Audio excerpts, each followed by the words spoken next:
generally, you said feminism is neutral. Here's what actually happened. This is the foundation of all knowledge. Money. I'm really mad that what difference does it make, right? What Stop.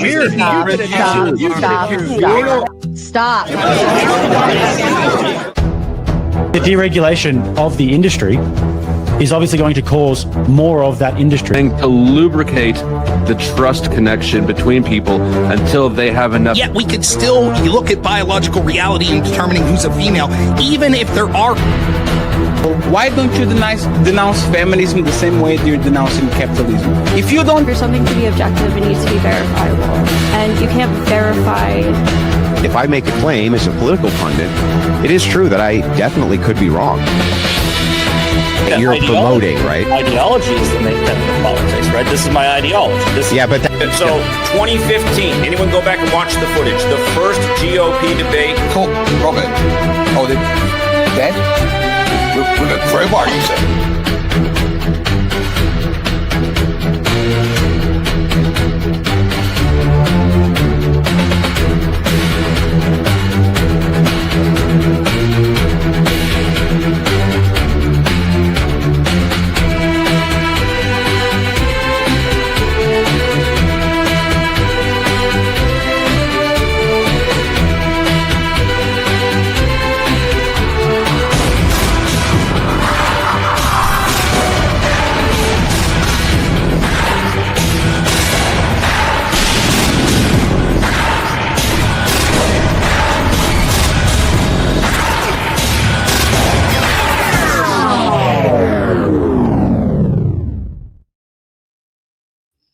And good evening, ladies and gentlemen. Welcome back. I am Sarah, the Raging Tomato, here streaming live from Las Vegas today. I've been doing debate after debate, and here we are ready with Sam. We've got Donny for Standing for Truth Ministries, Joe from the Kentucky Atheist, and Austin from AC Sims, all here ready to duke out the Bible. Adam and Eve existed. Sam, if you'd like to kick us off with your opening statement, please. All right. Well, just before I do, I just want to thank you for having us on and thank the audience for participating as well as our opponents here today. So, all right. So the title of this debate is The Biblical Adam and Eve Existed. Because Donny and I are taking the affirmative today, we are going to be making arguments that need to be addressed. In his book titled The Mind and Cosmos, atheist Thomas Nagel argued that the standard materialistic atheist worldview is fundamentally incomplete because it cannot adequately explain consciousness, cognition, and objective values. We agree with him.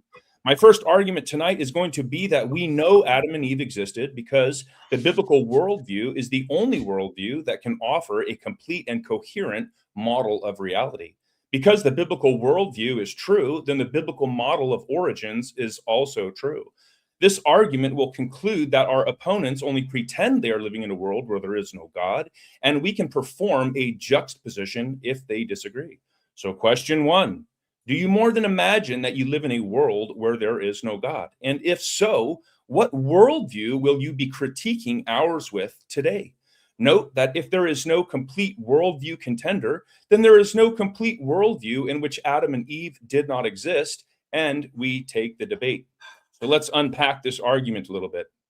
A worldview is going to consist of three main categories: metaphysics, epistemology, and ethics. So let's look at metaphysics. Metaphysics is the foundational branch of philosophy that explores fundamental nature of reality, existence, and the universe. In the book titled There Is a God, the once prominent atheist Anthony Flew argued that the laws of nature are a good proof of God, and we agree with him. As Christians, our position is that God has a plan and a purpose for mankind. God's plan includes a rationally understood creation that God has bound with concrete supernatural laws. These laws stand in a cause and effect relationship, thus dictating everything that is possible and impossible. The Bible says in Hebrews chapter 1, verse 3, that God upholds all things by the word of his power. And in Colossians chapter 1:17, he is before all things, and by him all things hold together. So, question two, because you reject that God upholds all things, you need to present and defend what it is that dictates anything that is possible or impossible. So what is it? Note that if you have nothing presentable and defensible, then you cannot defend that Adam and Eve are not possible, or that evolutionary processes are possible. This means that science, on the terms of your worldview, is not possible. And again, we take the debate. So let's look at epistemology. Epistemology is the branch of philosophy concerned with the nature, origin, and limits of knowledge. Atheist philosopher Patricia Churchland argued that human brains evolved for survival, not for discovering abstract metaphysical truths. Her famous, heavily cited argument on this topic appears in her 1987 journal article titled Epistemology in the Age of Neuroscience, published in the Cambridge Journal of Philosophy. And we agree with her. As Christians, we take truth to be that which comports with the mind of God. Here, truth is objective and knowable through revelation of God by minds that were created to receive the revelation of God, who knows all things, has all power, and is relational in eternity past. We read in John 14:6 that Jesus said, I am the way, the truth, and the life. No one comes to the Father except through me. So question 3. Because you reject our definition of truth, we are going to need you to present and defend a definition of truth and justification for access to it. So what is it? Note that if you are unable to do this, then you are not only unable to object to the truth of Adam and Eve in any meaningful way, you will be unable to argue that we are not telling the truth, or that your objections and criticisms are true. It should be obvious that if you cannot engage with this question, then again, we take the debate. Lastly, ethics. Ethics refers to the moral principles and values that govern human behavior, determining what is right and wrong. In his book, Beyond Good and Evil, passionate atheist and nihilist Friedrich Nietzsche wrote that there are no moral phenomena at all, but only moral interpretations of phenomena. As Christians, we're going to say that morality is objective. We are going to point here to God's law as well as the life of Christ. On our system, bodily autonomy is more than illusory because humans are made with equality and in the image and the likeness of God. God has bestowed upon us inalienable rights, making rights real and different than laws. Only here, things like racism are meaningfully wrong because there is only one race. We are all related to Adam and Eve. In Matthew 22, verse 37 through 39, we are reminded that the greatest commandments are to love God and love our neighbor. So, question 4. Because you reject that God is the final reference point for any moral declaration, I need you to present and defend whatever it is. So what is it? Note, if you are unable to do this, then you will be committing a blunder if you decide to suggest that anything is right or wrong, such as events that we read in the Bible, or things like grifting, being dishonest, advancing our position, or any number of slogans that critics typically repeat. You will also make it obvious that God exists because morality exists, which has no evolutionary explanation. Now, all this is not to say that science is not important, but it is important to say that the interpretation of the data is not independent from a worldview. Science deals with interpreted facts. We love the methodology called science, but before Donny pushes, we need to get a few things straight. First, there is a difference between the study in a scientific paper and the author's conclusion. This would be a distinction between the science and the interpretation of the results. We can affirm a study while rejecting the author's interpretation. Second, because our opponents will be critiquing our scientific arguments from their evolutionary presupposition, evolution will be under attack. This just follows. Lastly, we are arguing competing paradigms here, and there is no neutral ground. Donny, over to you. Okay. Thank you, and Sam. I believe, Donny, you wanted to bring up a... Yes, please. Sure. If you don't mind. I've got Mhm. shared right now. I'll click hide here. Stop the timer real quick, if you don't mind. Slideshow. Great thumbnail, Sarah. Very talented. And whenever I'm good to go, I'll start the timer again. Okay. Debate, Adam and Eve. Thank you for setting the stage there, Sam. I am excited for this. Let's now get into the science that corroborates exactly what Sam argued there. Adam and Eve predictions. We are going to cover several here: low genetic diversity, one Y chromosome ancestor, one mitochondrial DNA ancestor. These have been confirmed. Let's get into it. So we find in the genetic data that DNA diversity in mitochondrial DNA, which is maternally inherited, passed down on the mother's side, and the Y chromosome, which is paternally inherited, passed down on the father's side. DNA diversity in these chromosomes is low. Mutation rates are measurable and they are fast. The math, as we will see, points to thousands, not hundreds of thousands of years. Another point we will be touching on is this question: if humans and chimps share an ancestor, why are their Y chromosomes so different? Here, directly from the conventional literature, this is incredible. We have several papers we will be focusing on here corroborating this data. So this is the famous Parsons paper, where they discovered that 10 substitutions were observed, resulting in an empirical rate, this is very fast, of 1 in 33 generations. That's talking about substitutions. Notice what they say directly in this paper. This is roughly 20-fold higher than estimates derived from phylogenetic or evolutionary analyses. They point out in this paper, again from the conventional literature, not a young earth creationist paper by any means, thus our observation of the substitution rate, again 20-fold faster than phylogenetic rates, is roughly 20-fold higher. And they point out that based on this new data, the mitochondrial DNA most recent common ancestor existed just 6,500 years ago. That is amazing. I want to highlight that again here on the slide, using our empirical rate to calibrate the mitochondrial DNA molecular clock would result in an age of 6,500 years. Ann Gibbons, she followed this up.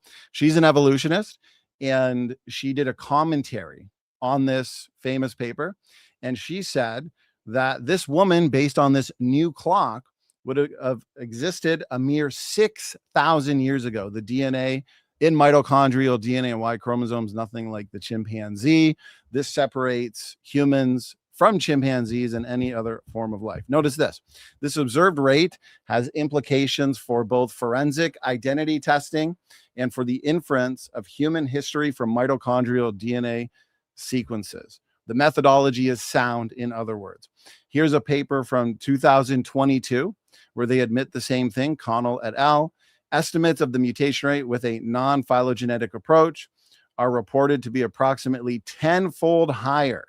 This is the observed rate. We can take mothers and daughters. We can take many different families.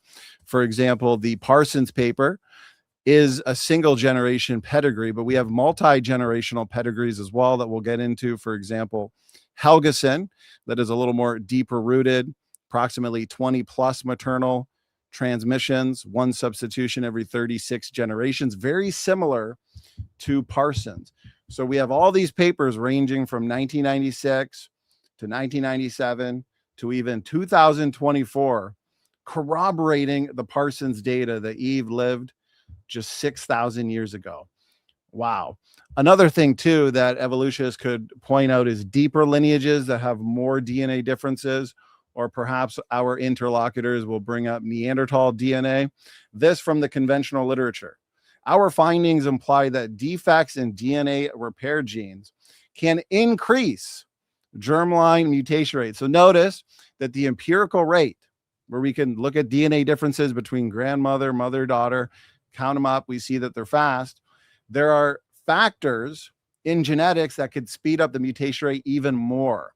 They say here, however, DNA repair defects do not always behave similarly to the soma, that's somatic cells, and the germline. Here they say in this same paper that there were families and individuals that experienced 7 times more de novo single nucleotide variants.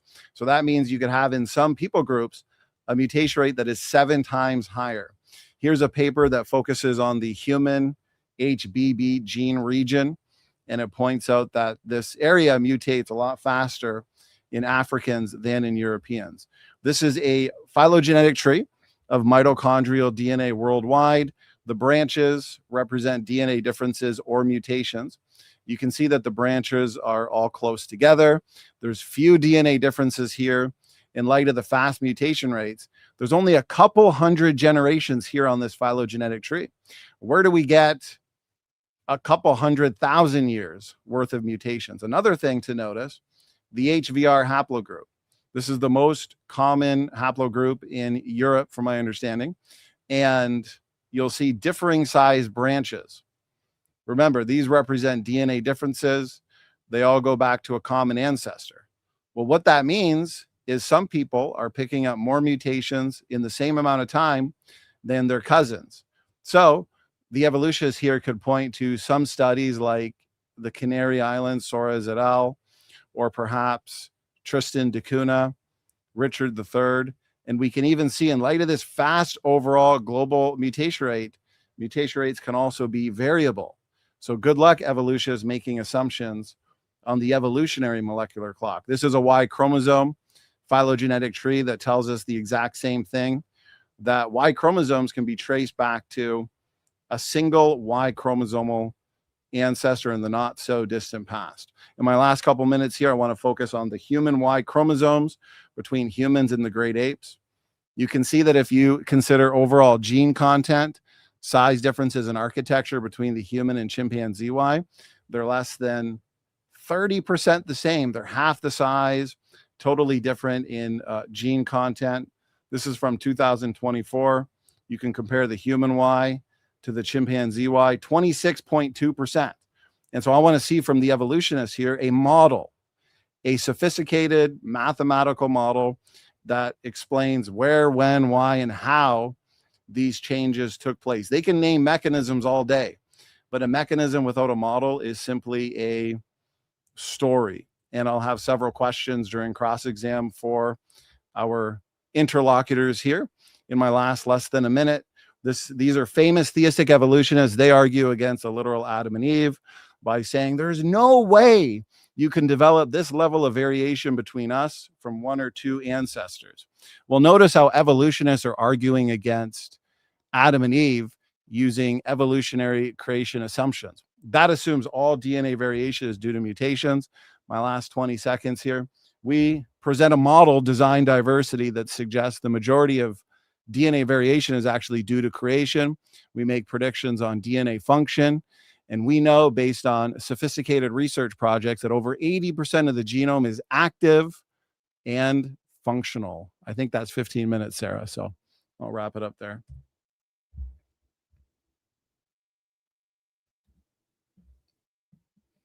Oh, I think you might be on mute. How about now? Yes, you're coming in. Oh, thank God. Okay.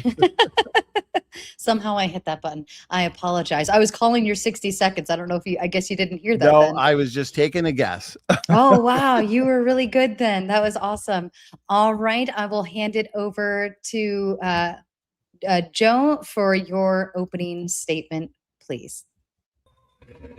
All right. Hi, I'm Joe. I'm from the channel The Kentucky Atheist.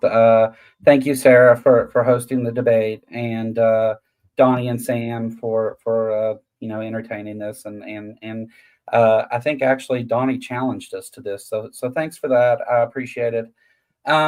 So the first thing that I want to say in my opening is the question here today is the biblical Adam and Eve existed, right?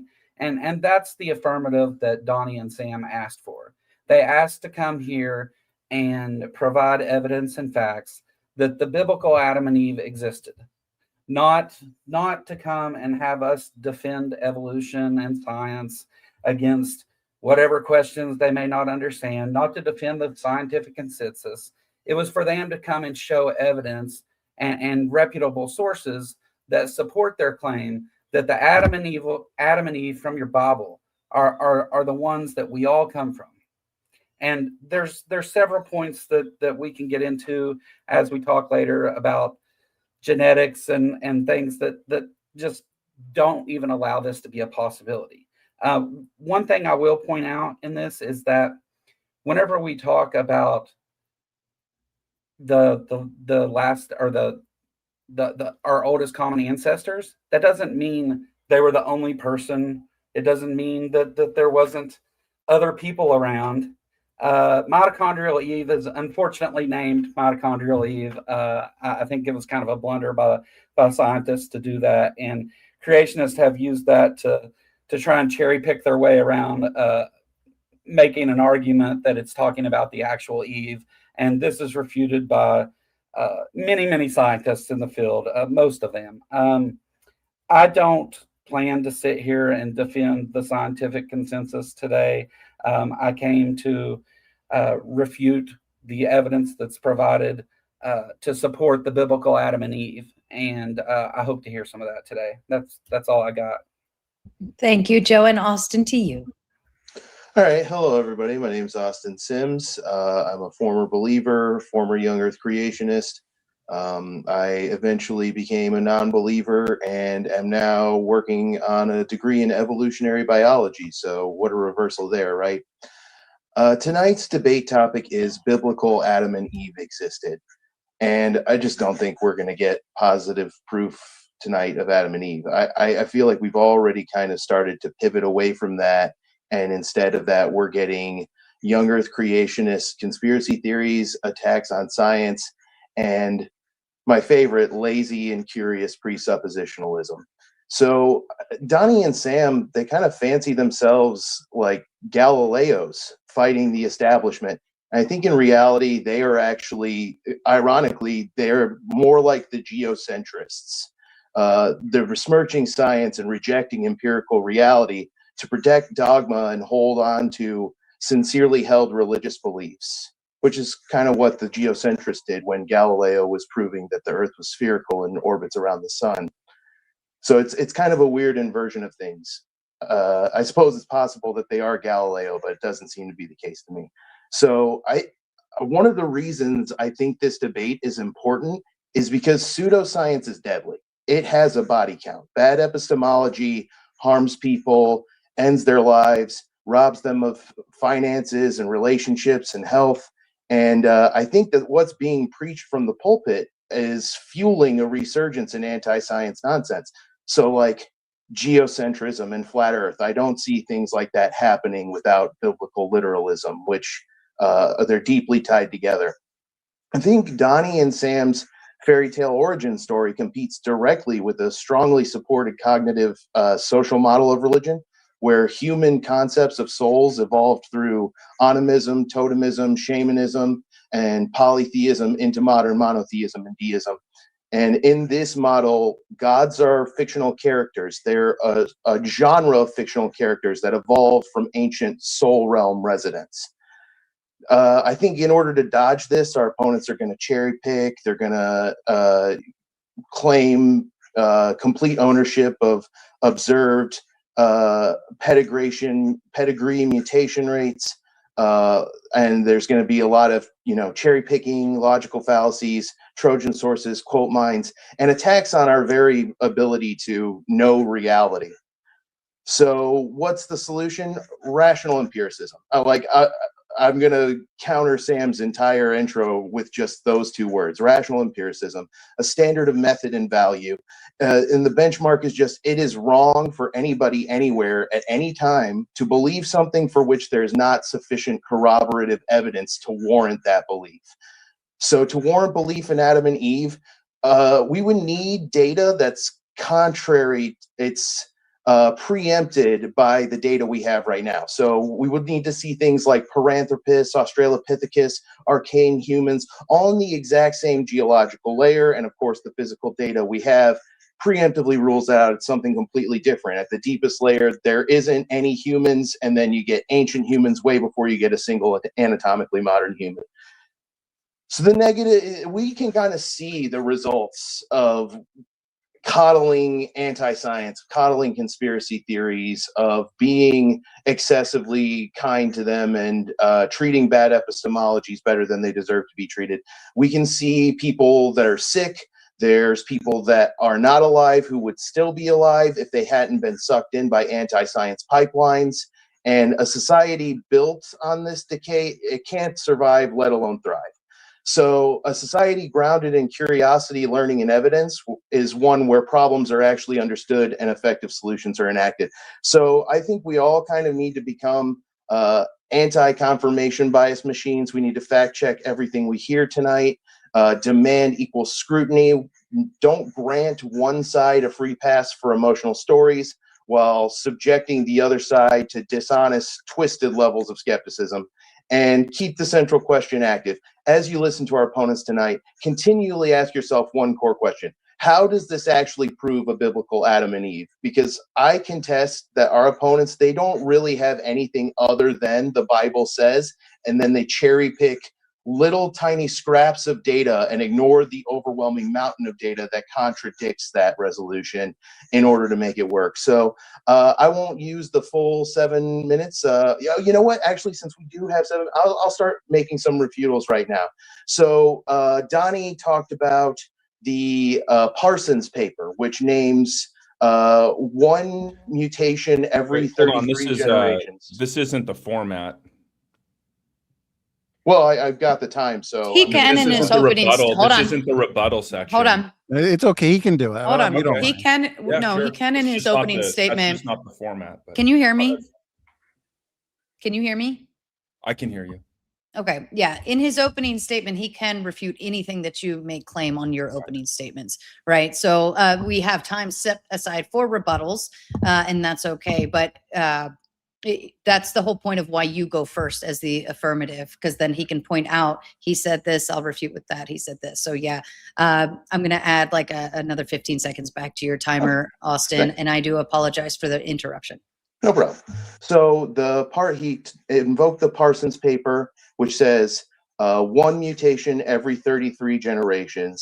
When you measure the maximum divergence in the human population, you've got 120 mutations. You divide that into 2 to 60 mutations for each lineage. So what you end up with is the following multiplication problem: 60 for the number of mutations you need to account for, 33 for the number of generations per mutation, and then 23 for the lifespan of an average generation time. So 60 times 33 times 23, and that number is way larger than 6,000. It's 45,450, like around 10 times bigger than what a young Earth creationist timeline will allow for. So not only are we cherry picking data, we're cherry picking how we're doing the math in order to make this timeline work. So it's basically just lying with math, which is very possible. Lying with math and statistics is something that occurs all the time. As Joe pointed out, it's also worth mentioning that a last mitochondrial ancestor doesn't mean the first member of a population, nor does it mean the a lone ancestor of the population. And actually, it's not even at a fixed point in the population's past. The more generations occur, the more recent the most recent common ancestor is going to be. So there's a couple of refutations right off the rip. I still got 5 minutes left. Let's talk about the Y chromosome a little bit. So the Y chromosome, Donny said that the level of divergence in the Y chromosome is just too high for humans and chimpanzees to share common ancestry. There's too many changes. So there are structural changes. But what's interesting is he's doing a structural comparison when we usually don't do structural comparisons when we're doing genomics, when we're comparing genomes. What we usually compare is the nucleotide identity sequences. So you might remember from your high school biology textbook the pictures of strings of ATCGs, and you see lots of ATAs, ATA. That's the nucleotide identity sequences, and that's what we normally would compare. And when you compare those, actually, there's less differences between humans and chimps than there's difference between either of them and a gorilla. So humans and chimps are more similar to each other than either is to a gorilla. And another important thing is the level of differences within the species. So humans can be as much as 85 to 90% different from another human, and they can be 85 to 90% different from a chimp. So if that level of difference eliminates the possibility for humans and chimps to have common ancestors. It eliminates the possibility for humans and humans to have common ancestors, which is the very thing we're arguing tonight, right? We're arguing that all humans have this common ancestor, Adam and Eve. So this argument, it is internally contradictory. And so when Sam's talking about logic, if you got even one contradiction in a logic system, your logic is broken. You need to formulate, you need to modify the claim, you need to modify the proposition, or you have to discard it. I think young earth creationism is a logical failure. It's something we can discard. I don't think we need to formulate it. I don't think it can be rescued. I think discarding it is the right thing to do. And then maybe the next step is finding a better way to interpret the scripture, a better way to use theology. So trying to find theological solutions to the theological problems evolution raises, like, you know, at what point in the evolutionary timeline did humans develop a soul? We can answer that with theology. You can accept evolution and you can accept God. I don't think you need Adam and Eve to accept God. And yeah, I'm starting to ramble now, so I guess I'll end my time there and not burn any more time so we can get into the rebuttals. Perfect. Thank you so much, gentlemen. All very well. To the audience, as a kind reminder, we are doing a little bit of a different format today. We will have a pair of 8-minute rebuttals. Then we will move into open dialogue. We will move into closing statements. Then, of course, we will read and respond to your kind super chats. Now, if you are in the chat and you're watching as an audience member, I'm going to call out Mark Reed. We do open up the panel for open panel Q&A, and you are welcome to join once that occurs. So stick around and be ready. All right, gentlemen, I'm going to set up the timer for your 8-minute rebuttals, and then we will be able to take it from there. I believe, Sam and Donny, you get to kick off. So when you're ready. Yeah, I didn't mean to like be a full-on interrupt. I was just that was not what we agreed to, but that's fine. So the first thing that Joe said was show evidence. Well, arguments are evidence, Joe, and that's just consistent with logic, Austin.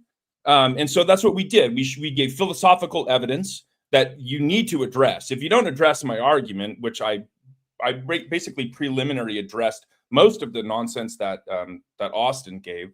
So if you don't address my argument, then I guess my argument stands, and I've got 4 concessions on the table. You talked about mitochondrial Eve not being Eve. You guys are going to need to explain to us the difference between a phylogenetic and a pedigree mutation rate. Austin, you talked about evidence as well. Which one of us is going to be actually going with the observed rate, the high quality science there, and which one of us is just making stuff up? We'll figure that out in the debate. You said that it was a giant pivot to talk about evolution, but in my opening, I made a distinction between our worldview. We gave a positive argument, it's our burden, but I did address that you were going to be critiquing us from your evolutionary presuppositions, thus putting them on the table for attack. You said a lot of other nonsense. You said that I just gave presup. Which one of the atheists that I cited was a presupper? Tell me which one of those atheist arguments was a presup. You just came with a bunch of slogans. You didn't even know what that was. You referred to us as geocentricists. You guys are going to see tonight that you are going to be giving us atheist flat earth arguments. You're just going to be denying everything that we give. And so, yeah, we'll see which one is denying. You talked about pseudoscience, and we'll see about that. But unfortunately for you, pseudoscience was a term that was coined by Karl Popper, and Karl Popper coined that term off of the work of Sigmund Freud. Basically, if you don't have a model that's falsifiable, which you don't without us, then you are actually the one definitionally doing pseudoscience. You said that what we push is deadly, but actually you guys are the ones who have prohibited science from taking place because you called the majority of the genome junk. We haven't been studying that because of your evolutionary assumptions. Vestigial structures is another one. At one time, they said there was about 150. We were just cutting them off. So literally, the evolutionary ideology has killed people. You talked about empiricism and rational empiricism. Well, rationality, that's going to be in the context of a worldview. Austin, you presupper, and then you talked about empiricism. Can the empirical method be demonstrated by the empirical method? Or are you going to have to pivot to something else? Like, it's a good methodology, but not fundamental methodology. You got to do better. You said that you invoked a criteria for a belief. Well, gentlemen, what is your criteria for your belief in the not God worldview? Let's see if you fall on your own sword there. That was the request in my opening. I'm looking forward to seeing that. You talked about lying with math. Well, first of all, lying assumes intent. It's one thing to say that somebody is wrong. It's another thing to say that somebody is doing something for deceptive. So that's just slander and defamation. You're just trying to vilify your opponents instead of engaging with the arguments. That's called an ad hominem fallacy, definitionally. But I also brought up ethics, anticipating this type of rhetoric. So Austin, my man, what is your final reference point for any ethical assertion? I need to know what that is. Lastly, you talked about logic. Austin, you presupper, logic presupposes certain things about reality that are not tested by the scientific method. You invoked P and not P, right? Is that is a universal statement. I want to know, Austin, where do abstracts exist? And I guess with the rest of that, Donny, you got the other half. Okay, I got exactly 4 minutes, Sarah. If you could put my screen up, please. And I'll start right now. So I'll start with Kentucky Atheist. Not much. Actually, Sarah, perhaps, is my screen sharing right now? Hold on. I paused it for a second because I knew it would take me a second to get here for you. The screen you're sharing looks like us. Do you have the right screen up? Yes. So right here. Oh, there we go. Okay. Okay. So I guess I'll just, for my timer, I'll put 4 minutes. So I'll start with Kentucky Atheist. Not much from him. He made an assertion that Eve is not the biblical Eve. Okay. Well, thanks for your assertion, but I want to see evidence to back up that assertion. I presented data, as you can see here on the screen, suggesting that Eve is indeed biblical Eve in light of the mutation rates and genetic diversity data. Austin Sims made a hilarious argument, and the one who prepped him, Evolution Miss, is not going to be too happy with this, but I'd like to see, based on this supposed maximum diversity calculation with 40,000 years, where in the Parsons paper here, as you can see, Parsons made it clear that Eve would be 6,500 years old based on the new clock, 1 out of 33. But Austin apparently has better math than Parsons and Helgeson and all these other, Howell, for example. So my challenge to Austin is, can you show where Parsons or Howell calculated mitochondrial Eve by maximum diversity, divide by 2, multiply by 33 generations? I'm going to cross-examine him on this. Parson instead states that replacing the phylogenetic calibration with the observed pedigree rate yields what? Approximately 6,500 years. Oh, a big mistake. Clearly, Austin is forgetting the fact that these studies, the majority of them, are looking at the D loop. So the D loop is actually the control region and accumulates mutations in a neutral fashion. And for that reason, you can't take the maximum diversity. I could screen share the paper from Dr. Rob Carter and make a calculation based on D-loop mutations and then apply it to the maximum diversity found in the entirety of the mitochondrial DNA. Okay, that is simply not going to work. And so our arguments still stand. Again, independent human pedigree studies. It's not only single generation studies. Okay, with Parsons is incredible because there's a huge database, many transmissions that we've observed. But then you have studies like here, Helgeson, 1 per 38, that actually corroborates Parsons. And so if you want to look to something like selection or background selection, okay, well, with the deeper rooted studies like we see in Helgeson, how come it's not coming closer to the substitution rate? How come the overall mutation rate is not slowing down? Okay, another thing with purifying selection, pedigrees are already post-selection, as Dr. Rob Carter has pointed out. You can see that in his article, where strongly deleterious mutations never enter pedigree data sets because they die with the carrier before reproduction. And so if they want to invoke purifying selection to slow down the rate, I want to see a model. I want to see them quantify it. I'll address his arguments on the Y chromosome.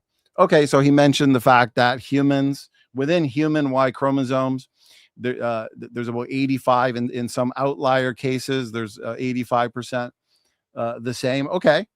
Well, again, I want to see the model. Showing structural variation within humans is not the same as explaining human to chimpanzee divergence. Please provide the inferred ancestral Y chromosome, major duplications and deletions, inversions and rearrangements. Okay, so a mechanism is not a model. It's apples and oranges. Okay, another thing he mentioned was the Australopithecines. Okay, it's funny since we have discontinuities even in the Australopithecines or the fossil record. So my challenge here on the screen would be, in my last 10 seconds, where is the transitional hyoid, which is necessary for sophisticated speech, like in humans, between the ape-like bulla and the human bar-shaped design? In other words, we find discontinuities in genetics and in fossils. And I believe that's exactly 8 minutes. Perfect. That's Sorry, Ruba. I was like trying to click the buttons back. You're doing good.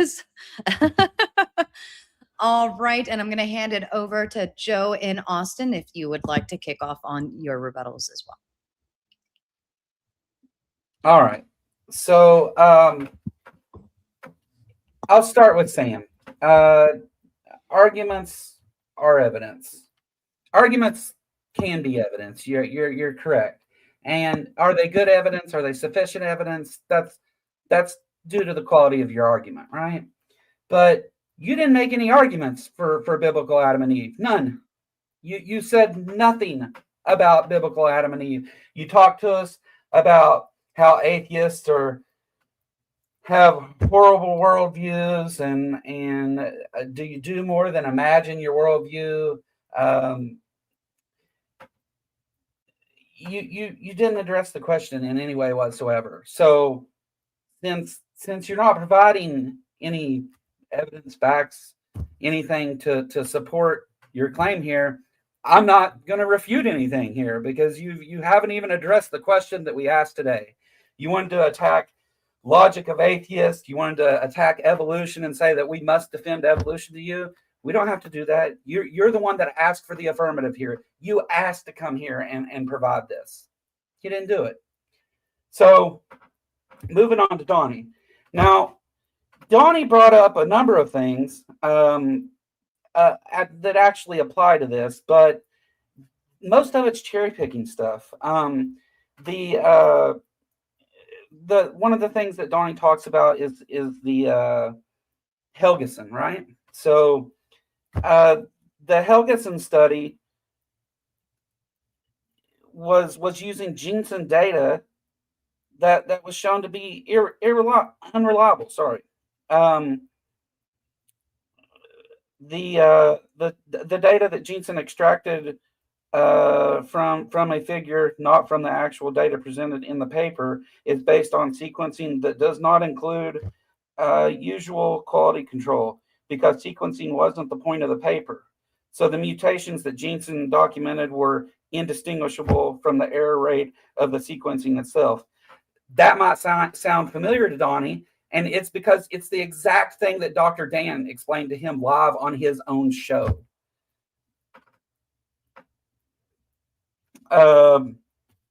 Parsons, yeah. So Austin gave you the math for Parsons, right? You said, well, you can't use the maximum and all this stuff. That's exactly how you do the math. That's how it's done. You can't use the average. You use the maximum. So I don't know why that's even a thing. You said that then we would say it about Neanderthals. That just gets worse for you because the mutation rate's even higher. I don't really know that there was much of anything here other than attacks on what is the scientific consensus. And again, with it, like biblical Adam and Eve, that has a meaning, right? When we say biblical Adam and Eve, we're talking about two characters from the Bible that you're claiming we all came from. Attacks on science aren't going to prove that. You can disprove evolution and genetics and all those things, and it gets you no closer to providing anything. So I'm not really sure what we're even doing here. I'll give the rest to Austin. All right, thank you, Joe. That was great. Yeah, so to restate, the most recent common ancestor is not the first member of a lineage. The most recent common ancestor is not the only member of a lineage. So mitochondrial most recent common ancestor wasn't the first human woman. So that alone disproves the idea that mitochondrial most recent common ancestor, regardless of how you contort the math to get you the timeline you want, that still isn't proving biblical Eve. You're just proving the existence of a woman who existed around several women and had a mother and a grandmother and a great grandmother. That's not biblical Eve. Biblical Eve had no mother. So that alone is just defeating the argument right there. And then, so the mitochondrial mutation rate is faster than the substitution rate. So, Donny, you agreed to this in 2021 in a conversation with Dr. Dan, but you don't agree with it. You know, Dr. Dan really wants to debate you. He's like champing at the bit. He really wants a piece of you. So if we can set that up, that'd be great. But that could be an email. Yeah, for sure. He cherry picks single generation pedigree rates and he ignores multi-generation pedigrees. What happens is the more multi-generational a pedigree is, the longer the distance to most recent common ancestor. It increases the more you study. And Parsons knew that. He wrote that in the paper. He knew that. So I don't know why you quote Parsons when he disagrees with the way you're representing his work. Single generation pedigree rates do not account for natural selection. So that's another big problem, is the substitution rate is going to be even slower because of purifying selection. So that's even when you take the average instead of the maximum diversity and you calculate the rate based on that, I can do the math for you again. So the first time we did the math, it was 60 times 33 times 23. For that, it would be 20 times 33 times 23, and that would give you 15,180 years to the most recent, which is still twice as long, still a significant level of standard deviation from what your model attests. And that's still before you even take into account purifying selection. So it's even further back. And when I say you're lying with math, I don't mean like you're intentionally, it's a turn of phrase. It just means that the numbers are being manipulated in a way that isn't reflective of doing math the best way possible, the way that most accurately mirrors reality.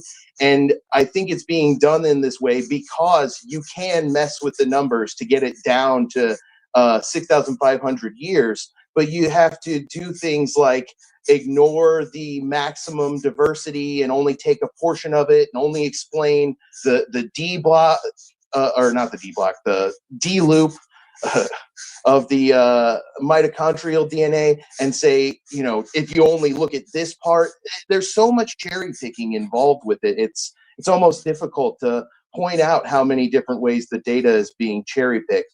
Okay, here's something I don't think I went over yet. And I'll try to get this in the last 46 seconds here. Where is it? Background selection. Yeah, we touched on this. Well, Donny tried to touch on it a little bit. So background selection just means that usually mutations in the D loop that are deleterious are not going to have an effect because it doesn't produce phenotype. But mutations outside of the D loop are still being subjected to purifying selection, which, because they're linked to the DNA in the D loop, that's going to end up impacting that too. And we can end it there. I think that's about exactly it. Perfect. Thank you so much. Gentlemen, I will reset the timer. You have 50 minutes for your open dialogue. And I will hand the floor over to you. Go ahead. Okay. I have to ask Joe, very, very easy question. You brought up Dr. Nathaniel Jeanson in his work on the Y chromosome, okay, where he looked at high quality or high coverage sequence data to get a faster rate. The paper that I showed on screen with Helgeson, multi-generational, deeper rooted, that corroborates Parsons' 6,500 year date. Was that paper I cited Y chromosome or mitochondrial DNA? I don't know. I know you don't know. So maybe you should actually engage the arguments instead of repeat what you heard from Dan during your prep show last night, because I shared very clearly a mitochondrial. Hold on. I'm trying to finish my thoughts. A mitochondrial DNA paper, Helgeson, but you just hear the trigger word. Oh, Helgeson. Yeah, Helgeson also did a Y chromosome study, but I was talking about mitochondrial DNA. So why bring Dr. Jensen and the Y chromosome study that Helgeson worked on into the debate in the first place? Do you have an actual rebuttal is my next question. Do you have an actual rebuttal to what I said on Helgeson? To what, Donnie? Do I have a rebuttal to the evidence you provided of biblical Adam and Eve? Right. No. Are you going to admit, though, that you attacked Dr. Jensen when I didn't even use an argument from Dr. Jensen? Will you admit that you made a mistake there? You didn't bring up Jensen when you were talking about that as well. I believe that you did, and then you shifted. You tried to rebut the Helgeson paper as well, but I didn't bring up Joe, the Y chromosome. Hold on. Joe, I think you were saying, Joe, I think you were saying something. I missed it. Donnie kind of jumped over you there. Whenever you brought up these papers, you brought up multiple papers at once, and then you shifted to the other paper, and now you're saying, well, I showed the slide for that. You talked about both of those papers. You talked about Jensen. You can go back and look at it. I talked about mitochondrial DNA mutation rate papers. Okay. The Helgeson paper was not Y chromosome. The argument you're using, where you're saying that Dr. Jensen did not do quality control to get his faster rate on the Y chromosome, that's Y chromosome. So why are you attacking the Helgeson paper that I put on the screen that corroborates the Parsons paper? Parsons is single generation. From my understanding, there is one you've got grandmother to mother to daughter, but even that goes grandmother, mother, right, and then mother, daughter. Okay, but there's a huge sample size with the Parsons where you get the 6,500 year date, but then there's other studies that corroborate that are multi-generational. So when Dr. Dan in his prep show was saying that I don't use any multi-generational studies, that is completely wrong. Howell is 12 generations, from my understanding. Helgeson is 20 plus generations. But you heard the trigger word Helgeson and you attacked it in the context of the Y chromosome and Dr. Jensen. That has nothing to do with the argument. I want you to actually deal with the argument and also admit that you heard Helgeson and you thought Y chromosome, even though it's mitochondrial DNA, Joe. So this is what Donnie's going to do instead of proving biblical Adam and Eve. He's going to just demonstrated. He's going to say Joe made a mistake, therefore biblical Adam and Eve is real. It's a really silly argument. It's something that Donnie likes to do a lot. Young Earth creationists in general do a lot. They act like you have to know everything to know they're wrong about something, and you really don't. It's so no dodge, duck, dip, dive, and dodge. The 5 Ds of evolutionist dodgeball. Already, we're not even an hour. The Helgeson, right? Exactly. I understand you're excited. Beginnings of your sentences are starting in the middle of mine. I want to see an actual rebuttal to the Helgeson mitochondrial DNA study that's multi-generational, gets a fast rate, just like Parsons, corroborates the Parsons mitochondrial DNA paper. You've got Joe here getting the trigger word. Oh, Helgeson, he must be talking about Dr. Jensen and the one. No, it has nothing to do with that. So what is your guys' response? Helgeson, which is multi-generational, gets a fast rate, corroborates the fast rate we see in the Parsons paper, 6,500 years, single generation pedigrees, multi-generation. And to the background selection, the Helgeson paper is multi-generational, and yet it still has a fast rate, just like Parsons, which is single generation. If background selection is working as well as you're claiming, Austin, then how come the multi-generational study doesn't have a much slower rate? Why is it right in line with Howell, Parsons, and Santos? You're still just cherry picking. You're cherry picking single generation pedigree studies and ignoring multi-generation studies. These studies involve known descendants from a known ancestor at a known point in time, and those directly observed rates of mutation accumulation show the mitochondrial most recent common ancestor existed at least 60,000 years in the past. 10 times further than the YEC timeline. So, for example, papers that show that are things like Sudyal and Tristan da Cunha and King, like you mentioned, but there's also papers for the Y chromosome, like Shu and Helgeson. This really isn't that complicated. Is Helgeson? So, and the reason it involves Jeanson is that Jeanson uses not reliable dates from Marietti 2017 that he extracted from a figure, not from the actual data presented in the paper. It's based on sequence. Yeah, sorry, Donnie. It's not an argument made No, here tonight. I think, Sarah, I know we said that we're not going to screen share much during the open dialogue, but they keep and we're saying not, and we're not, and we're not. We're not gonna kill the audience with I'm your showing the paper. We're not gonna kill the audience with the slideshow. The reason you're not gonna get to dominate the screen with your slideshow. I'm So sorry. I'm just gonna take a moment here. I love the back and forth, but let's be mindful, okay? I'm not going to have you guys fighting over my validity here. I'm going to bring the screenshot up, but if it is redundancy from earlier, I don't feel the need to continue re-showing the same thing, right? So if not, because you've already shown it, they can go back and look at that later when they watch the video. But I'll bring this one up for now. We'll express your point, but no, going forward, I don't want redundancy. Perfect. I appreciate that. Let me remove one. And then this Helgeson paper on the screen, Austin and Joe. Okay. That corroborates these studies. Howell, Parsons, 1 in 33, 1 in 25, all fast rates. This Helgeson 2024, is this Y chromosome or mitochondrial DNA? That's the question.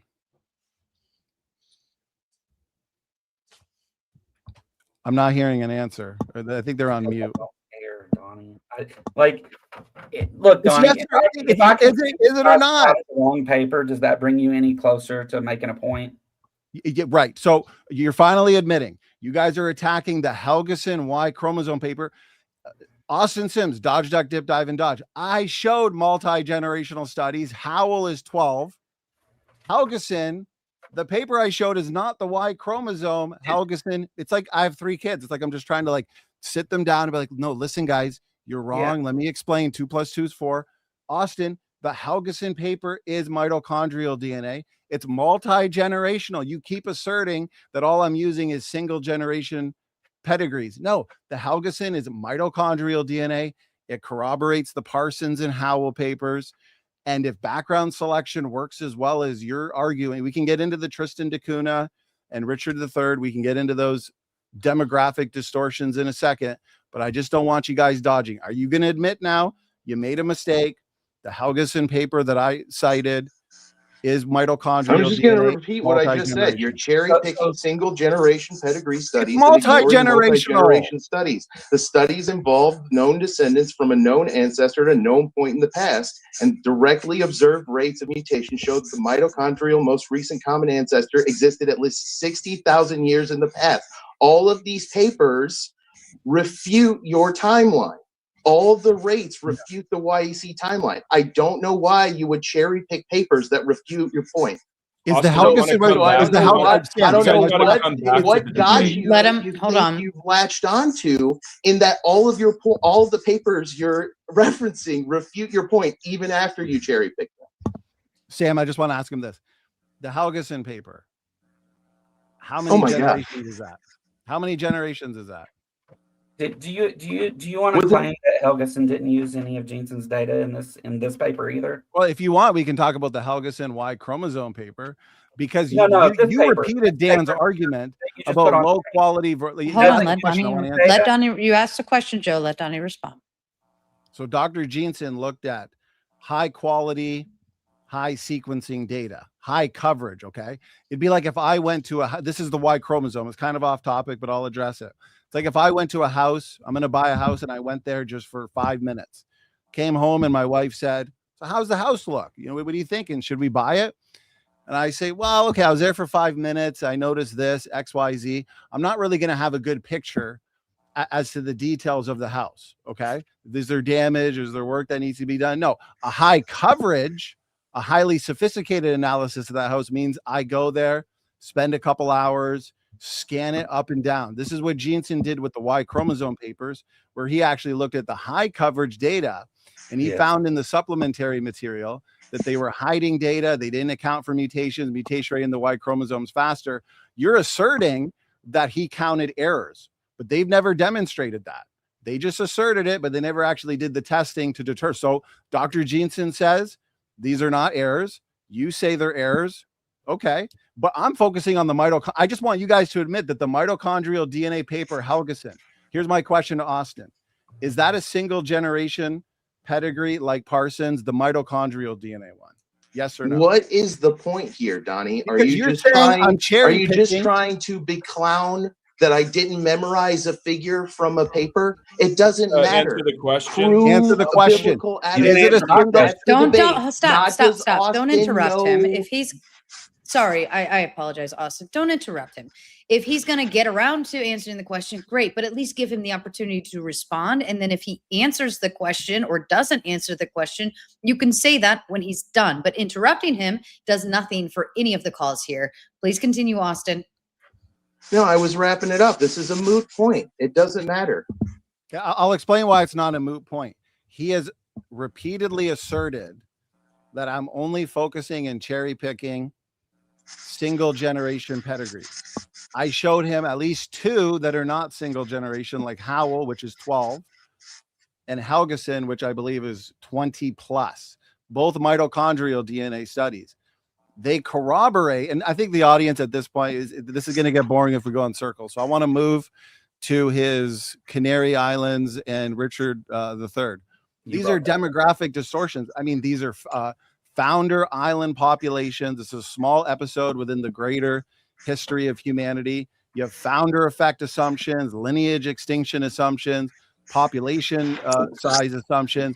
Richard III study, you've got 2 living descendants, and they actually found a mutation even within that's not a very big sophisticated sample size. You guys are the ones cherry picking. You're ignoring Parsons, you're ignoring Howell, you're ignoring Helgeson, you're ignoring Santos. You're going to these studies that have obvious demographic, they're great studies.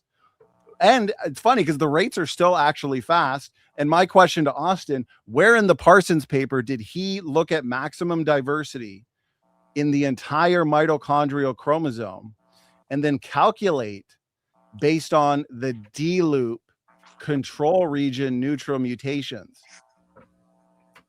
Where did he make that same calculation? So I guess the topic of the debate tonight is the Parsons paper, not proving biblical Adam and Eve. Are you guys going to get on topic or what? Yeah. So the topic of the debate tonight is proving the biblical Adam and Eve. And so I advanced a philosophical argument, and I would like someone to engage with some of it. If you just pretend there's no God and you pretend that, you know, these things are the way they are in light of I don't know, then I mean, then that was a concession. Just real quick, Donny, I feel like we're going actually advanced a positive argument for Adam and Eve. And in my opening, I made sure that I stated that if you are going to critique it from an evolutionary presupposition, Mr. Presupper, then that's what's going to be attacked. And that's what's happening here. Okay. So you guys need to stop like making statements out to the wilderness and get back to the debate. So come back to the debate. So you're saying that because evolution, somehow we owe you an explanation for evolution, and that relieves you from your duty to provide evidence of the biblical Adam and Eve. Right? Is that the metric that you are measuring our argument by? Donny tried to shut you down too. He didn't want to hear it. Is that the metric that you are measuring our arguments by? What? Is that the metric? Are you measuring our arguments with an evolutionary metric? I'm asking you to make an argument. Right. That's what we've been doing. Do you understand the argument that was made? Not the one about Adam and Eve, because you didn't make it. We didn't make it, or you don't understand it? You did not make it. You said their name once talking about the title, and then you made no argument about Adam and Eve whatsoever, Sam. That's why we didn't. Would you like me to reiterate my argument? Yes, Sam. Provide us the philosophical. Can you guys, Austin? Can you tell me what a presupper is? Presup is a Christian theology created by Cornelius Van Til, in which the philosopher assumes that everyone knows the truth of God, that the truth of God is written on their hearts. So and is that a no? Christian presuppositionalism, that's exactly what it is. Well, no, what does the term mean? And which Christian did I cite? Because I specifically cited atheists. Which one of those atheists was making Christian arguments for God? Yeah. You're wasting our time. Yeah. Okay, so the argument that I made is that the biblical Adam and Eve exist within the only coherent worldview. And since I guess you don't want to deal with Donny's argument, great. I want you to tell me. No, I definitely would rather deal with Donny's argument. Hold on. Let Sam finish let Sam finish his thought, please. Well, you didn't deal with his argument. And I mean, if you'd rather try to do that again, I'll just go back on mute. But I want you fellas to tell me what it is that dictates anything that's possible or impossible. What is it? Great point, Sam. Impossible. Anyways, so do evolutionary process. Hold on. Do evolutionary processes take place throughout a time? This is a joke, right? Do they assume the uniformity of nature? Well, it's not a joke. There's many atheist philosophers and many non-atheist philosophers that have taken these arguments very seriously. So rather than just repeating, Hold on. Excuse me. Let Sam rather finish. than just repeating slogans that other people say because they can't engage with them, perhaps you should educate yourself on the argument. So I'm asking you here again. I'm asking you again, if evolutionary processes take place across the timeline into the past, then you are, Mr. Sims, presupposing the uniformity of nature. Unless you have an argument for that, then you would be a presupper. You're not a Christian, are you? So, Donny, you claim that there's a fast mutation rate and low diversity in the mitochondrial DNA, which shows that mitochondrial Eve was recent, right? But Carter himself disagrees with you on this. He pointed out 83% preservation in the mitochondrial DNA, and the low diversity disproves the exact point you want to make without you even realizing it. There's a lot of mutations and low diversity is because there's strong purifying selection operating on the empty DNA. And again, the paper written by Dr. Rob Carter himself says this. He's one of the guys you like to cite, and he showed how strong selection is. So Carter found that most of the DNA is identical between humans, and we agree that those identical sites aren't magically immune to mutation. So what the paper shows is that there's strong purifying selection operating on the mtDNA, and purifying selection causes the substitution rate to slow down, which means mitochondrial Eve exists way outside of the YEC timeline. The 2009 paper correcting for purifying selection and improved human mitochondrial molecular clock directly documented that selection. So the data were in table 1, and the selection slows down the substitution rate by 1 to 2 orders of magnitude, which is consistent with the multi-generation pedigrees showing, you know, a minimum that's 10 times older than what YEC can accommodate. So even on the low range, there's a lot of points. Hold on, let him wrap that. Let him wrap it. Let him wrap it. Thank you. Yeah, even on the low range, you're not even close to making the map work. Okay. Go ahead, Donny. Appreciate it. There's a lot there. So firstly, I want to start off with the question that has been dodged that I've asked several times.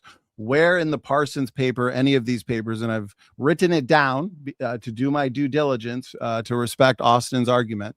He said, let's calculate using the 1 in 33, take the maximum diversity, which is 120, in the whole mitochondrial genome. Parsons is looking at the D loop, which is the control region, not the coding region. That's where we're getting the neutral mutation rate, which approximates the fixation rate and refutes your argument in a second there, Austin. So as I'm addressing your points, find in the Parsons paper where he took, here's your calculation, the maximum diversity, which is 120 divided by 2, multiply by 33 generations, because we don't see that for some reason, uninterrupted. For some reason, you're going with Dan's argument that he gave you, where Dan's trying to make a calculation based on D-loop mutations, but then apply it to the whole mitochondrial genome. Doesn't make any sense. It's just completely wrong. Secondly, Rob Carter. Wait, so are we not going to get to answer the question? You're going to ask. Hold on. I'm at that right now. I'll let Rob you Carter. wrap your thoughts. Let him wrap his, please. Thank you. So Rob Carter, which you just mentioned, okay.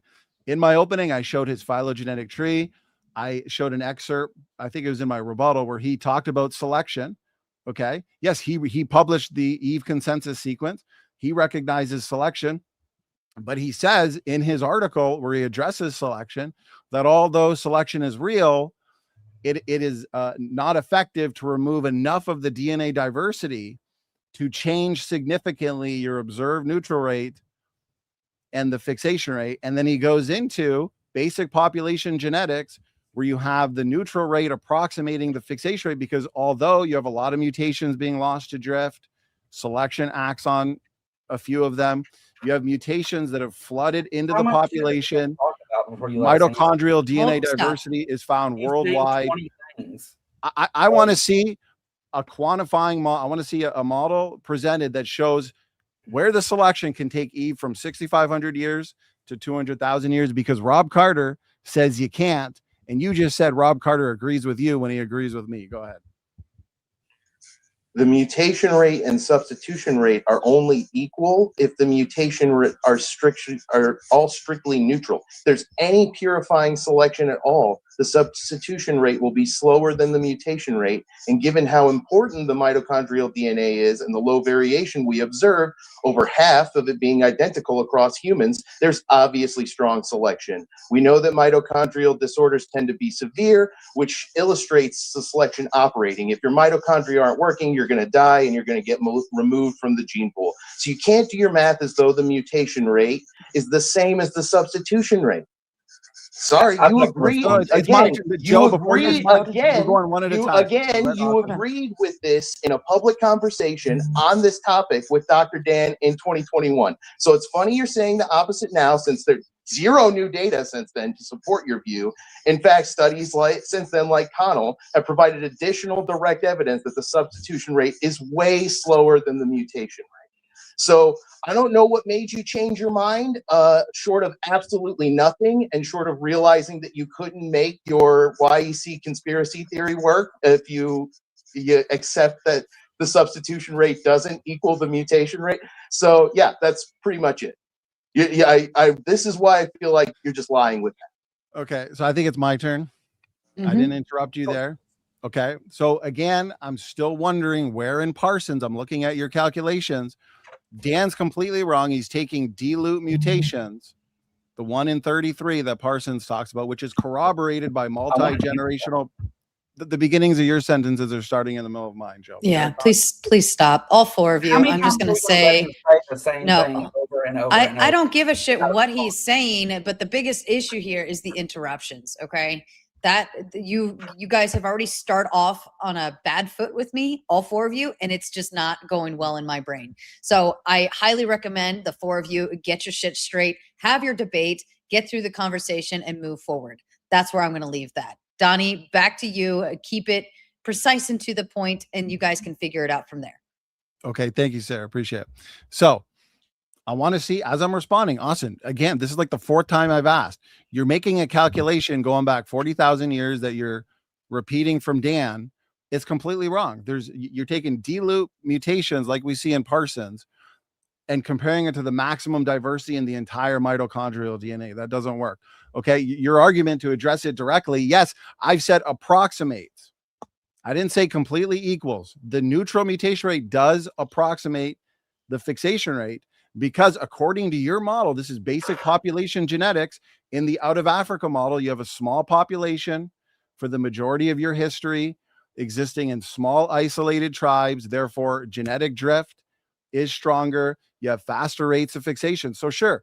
I mean, Joe, you can shake your head all you want, but I've already exposed you 4 or 5 times. You want me to answer the question, or you want to ask Bob? I'm answering this is basic. Just because you don't understand the high level genetics is a you problem, not me, okay?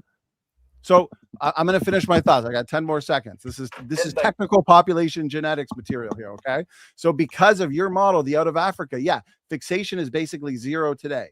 But for the majority of history of small populations in tribes, faster rates of fixation. And so there's a counterbalance where your fast observed neutral mutation rate approximates, I didn't say completely equals, but approximates the fixation rate. And I'm still asking, where's your qualitative model showing how much selection has been removed to take Eve from 6,500 years to 200,000 years? Go ahead. Are you done? The reason Do you need to breathe?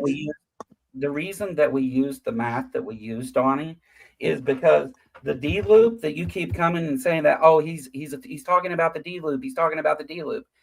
It's because it's such a small percentage of, and it disregards the whole rest of it. So like you keep asking this over and over, and then you go on to say other things because you don't actually want us to answer that, because you know what the answer is, because you've been told over and over and over, right? Yeah, why are you cherry picking a region that's just 7% of the mitochondrial DNA? You can't ignore the rest of it. You can't ignore 93% of the mitochondrial DNA. Even professional creationists like your hero Nathaniel Jeanson are going to use the whole genome. So stop cherry picking.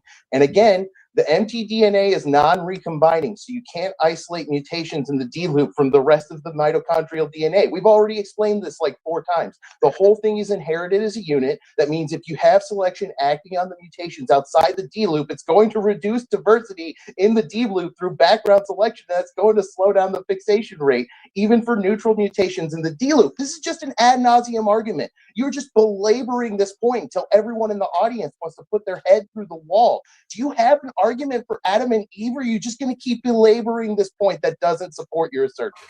Okay, so more dodging, dodge, duck, dip, dive, and dodge. I've asked 5 times now, 4 or 5 times, where does Parsons run this same calculation that you've run? Joe still doesn't get it. The maximum diversity is the whole mitochondrial genome. That's the 120, okay? It should Parsons' number, 1 out of 33, is based on the D loop, the control region. These accumulate in a neutral manner. I get it, Austin. You can roll your eyes all you want. Background or link selection. The mitochondrial DNA, the chromosome is haploid, non-recombining, and so there's linked selection. So why the Helgeson paper, which is an even more sophisticated paper than Parsons, multi-generational, why is that not slowing down significantly compared to the Parsons? Secondly, which you just completely dodged, your neutral mutation rate approximates the fixation rate, even with background selection, which Rob Carter, who you cited, I have an article in front of me that you could read. He talks about how natural selection is inefficient or ineffective, even though it exists. No one's disagreeing with that. There's no amount of selection that you can present. There's no model that you can present that takes Eve from 6,500 to 200,000 years. The neutral rate approximates the fixation rate because of your out of Africa model. You had faster rates of fixation in the past. So it's 0 today, faster in the past. There's a counter. So I'm going to end it with this, and I want them to take as much time as they need, Sarah. For the 5th time, show me where Parsons, who said Eve goes back 6,500 years, show me where he did the same math that you and Dan did that takes Eve 40,000 years. Show me that in the paper. He really just wants me to explain the math to you again. Okay, I will. It's really simple. So there's 120 mutations. That's the maximum divergence. You need 60 mutations per lineage. There's 1 mutation per 33 generations, and the generations are 23 years long. 60 times 33 times 23. This is not complicated. And you end up with a number, 45,450, and that's before you even take into account purifying selection. So the number's even further back than that. It's 10 times what the young Earth creationist timeline allows at minimum. And even if you cherry pick the math, you cherry pick the data, and you cherry pick the way you calculate it, you're still not even close to what you need for a young Earth creationist timeline. Still, the lowest you can get is more than double the timeline. So, Donny, I just don't know what you think you're even doing. Like, you're acting like math can't be done. Can the people not follow the numbers unless the numbers were written in the Parsons paper? Why are you using the Parsons paper as a gatekeeper for math that anyone can follow by just explaining 1 mutation per 33 generations, 122 mutations total and maximum?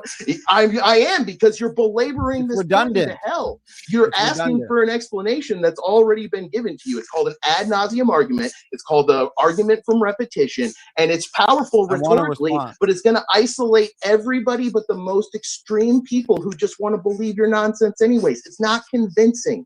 Okay, so if we can stop belaboring the point and try something else, bring something better. This is just sad. And Donnie, I'm going to let you respond, but I do want to ask the question, because we're down to 20 minutes left for your open dialogue. And I do want to ask, like, this Parsons thing, is this like the epitome of the debate? Is this, if everything hinge on this one piece? Because if not, I'm sure I heard a lot of other claims in the your opening statements, and I just want to make sure you have room for that. Otherwise, Donnie, I'll hand it back to you. Okay, I'm going to have a last word on this. Leave it up to the audience. Yeah, I'd like us, since we're in the affirmative, I'd like us to move to the Y chromosome after this. So notice what's happening here. Our interlocutor, specifically Austin, is presenting a calculation. Maximum diversity divided by 2, multiplied by 1 mutation every 33 generations, to arrive at roughly 40,000 years. That's their reconstruction based on what Dan told them to say tonight. But that's not how Parsons presented his analysis. That's why Austin is dodging my challenge to show me in the Parsons paper where Parsons ran the numbers the way he is. Parsons explicitly stated that if the observed pedigree rate were used to calibrate the mitochondrial molecular clock, the resulting age for the mitochondrial most recent common ancestor would be on the order of 6,500 years. And so if you think Parsons' conclusion is wrong, fine, but you don't just get to make up your own calculations by erroneously applying D-loop mutations. The D-loop is a smaller region than the coding regions. And so he's trying to take the 1 out of 33 and then do the math based on the entirety of the mitochondrial chromosome. Whoever told you to do that, get your money. Yeah, that 133 doesn't help you. That mutation rate is based on the D loop. You're trying to look at maximum diversity, which is 120, which we can easily account for as well, because with a fast mutation rate per generation, the 120 is trivial. Average is 20 to 30. We can easily account for that. But yeah, I'd like to move on to the Y chromosome dissimilarity and see how they address that. Or maybe Sam has a point. Before we move on real quick, let me just say I could address that, but not without just repeating myself. So let's move on. Fair. Leave it up to the audience. Y chromosome. Mm-hmm. Sam, do you want to reiterate the Y chromosome dissimilarity challenge, brother, so you can get in on it with them? No, I'm happy to have anyone engage with the arguments. I asked 4 simple questions. All right, so Y chromosome dissimilarity. If Sam wants to, because I feel like I've been dominating the mic, why don't we allow Sam to pick a topic, arguing for Adam and Eve, and then we'll get to the Y chromosome dissimilarity after. Yeah, so Austin literally picked up his sports bag and ran off the field when I was asking him a question. Maybe one of you two would like to come back to the field. So I made an argument for Adam and Eve based off of the coherency of the biblical worldview.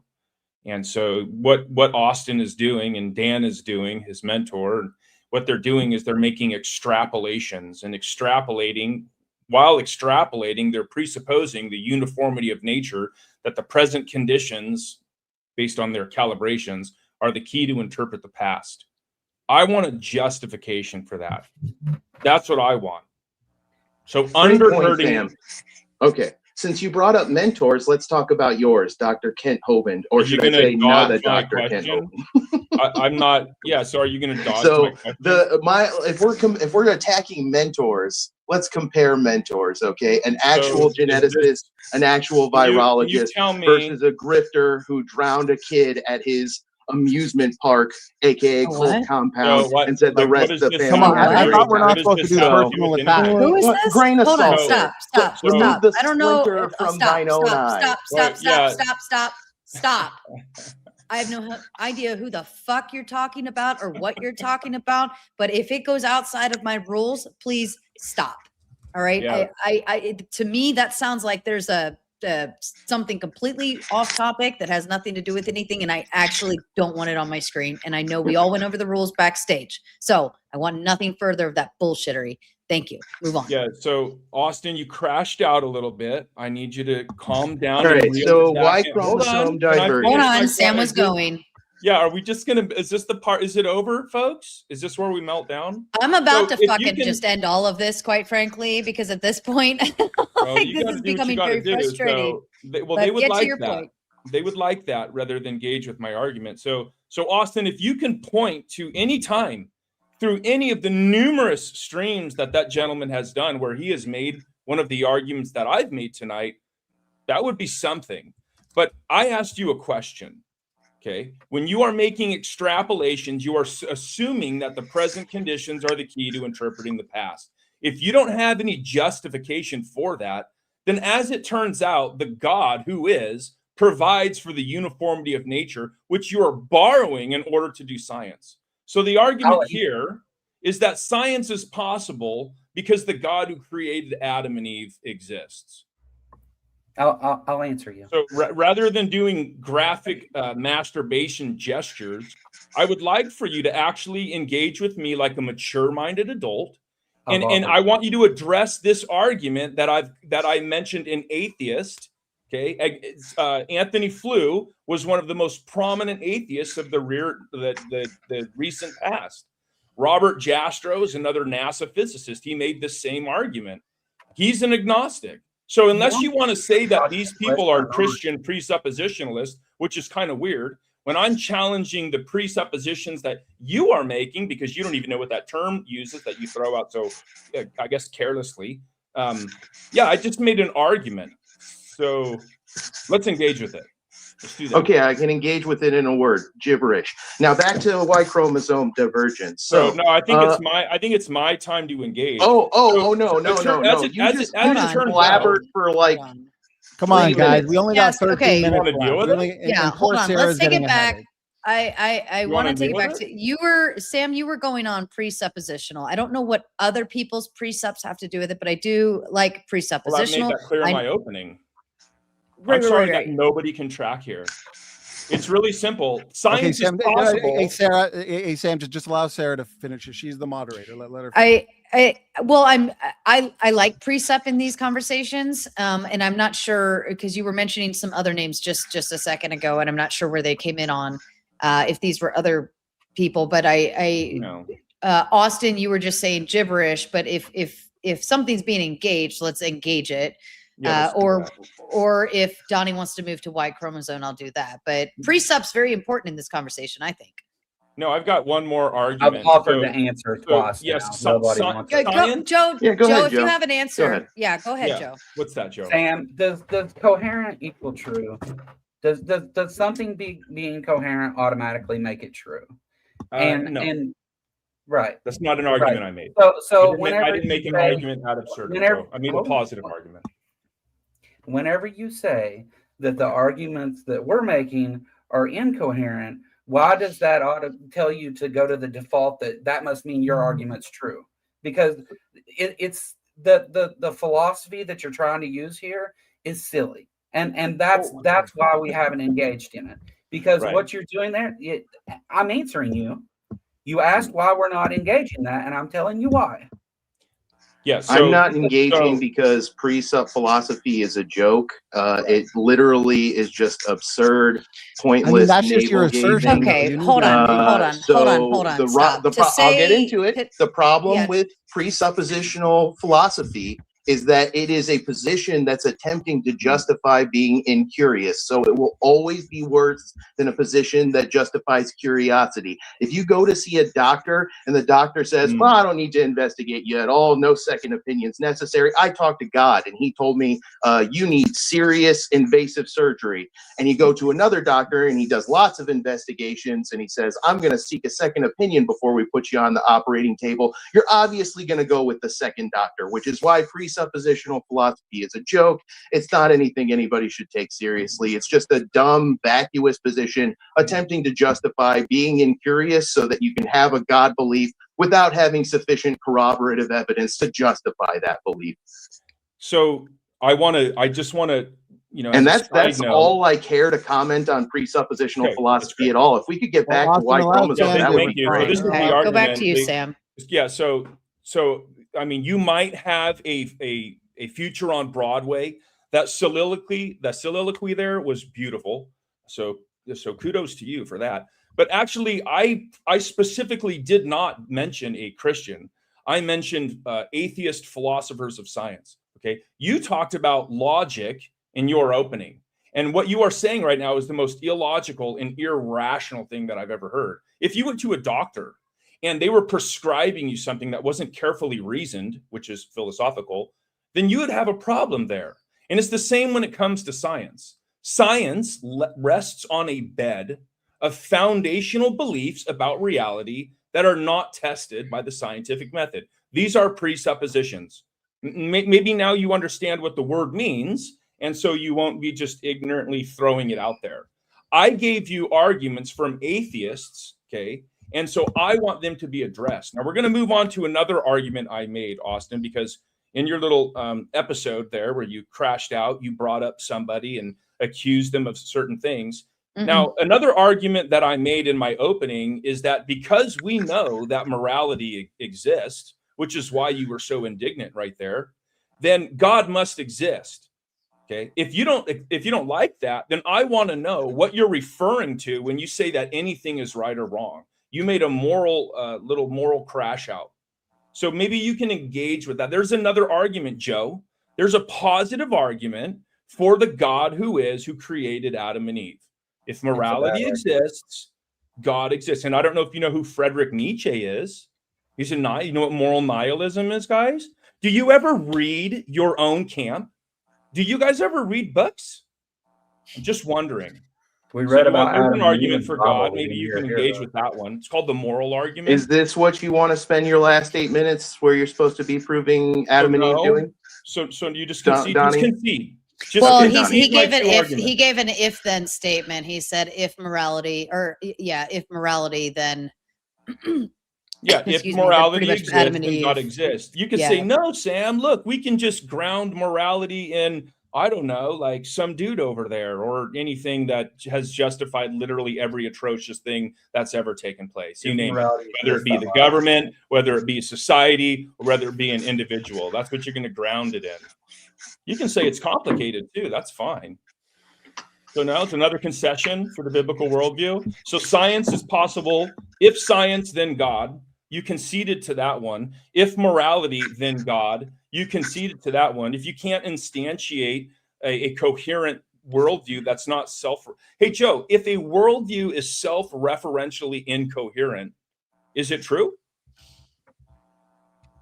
The argument for it is then bad, is what that means. If a worldview is self-referentially incoherent, is it true? What about you, Austin? It doesn't speak to logic. The truth of it. I answered you. So, Donnie, do you want to get onto something coherent and relevant and not a waste of everybody's time? Or Sam, how about you? I'll make this recommendation. Sam, how about you sum up in a minute how you feel that interaction went? Did they address your challenges? Did they not?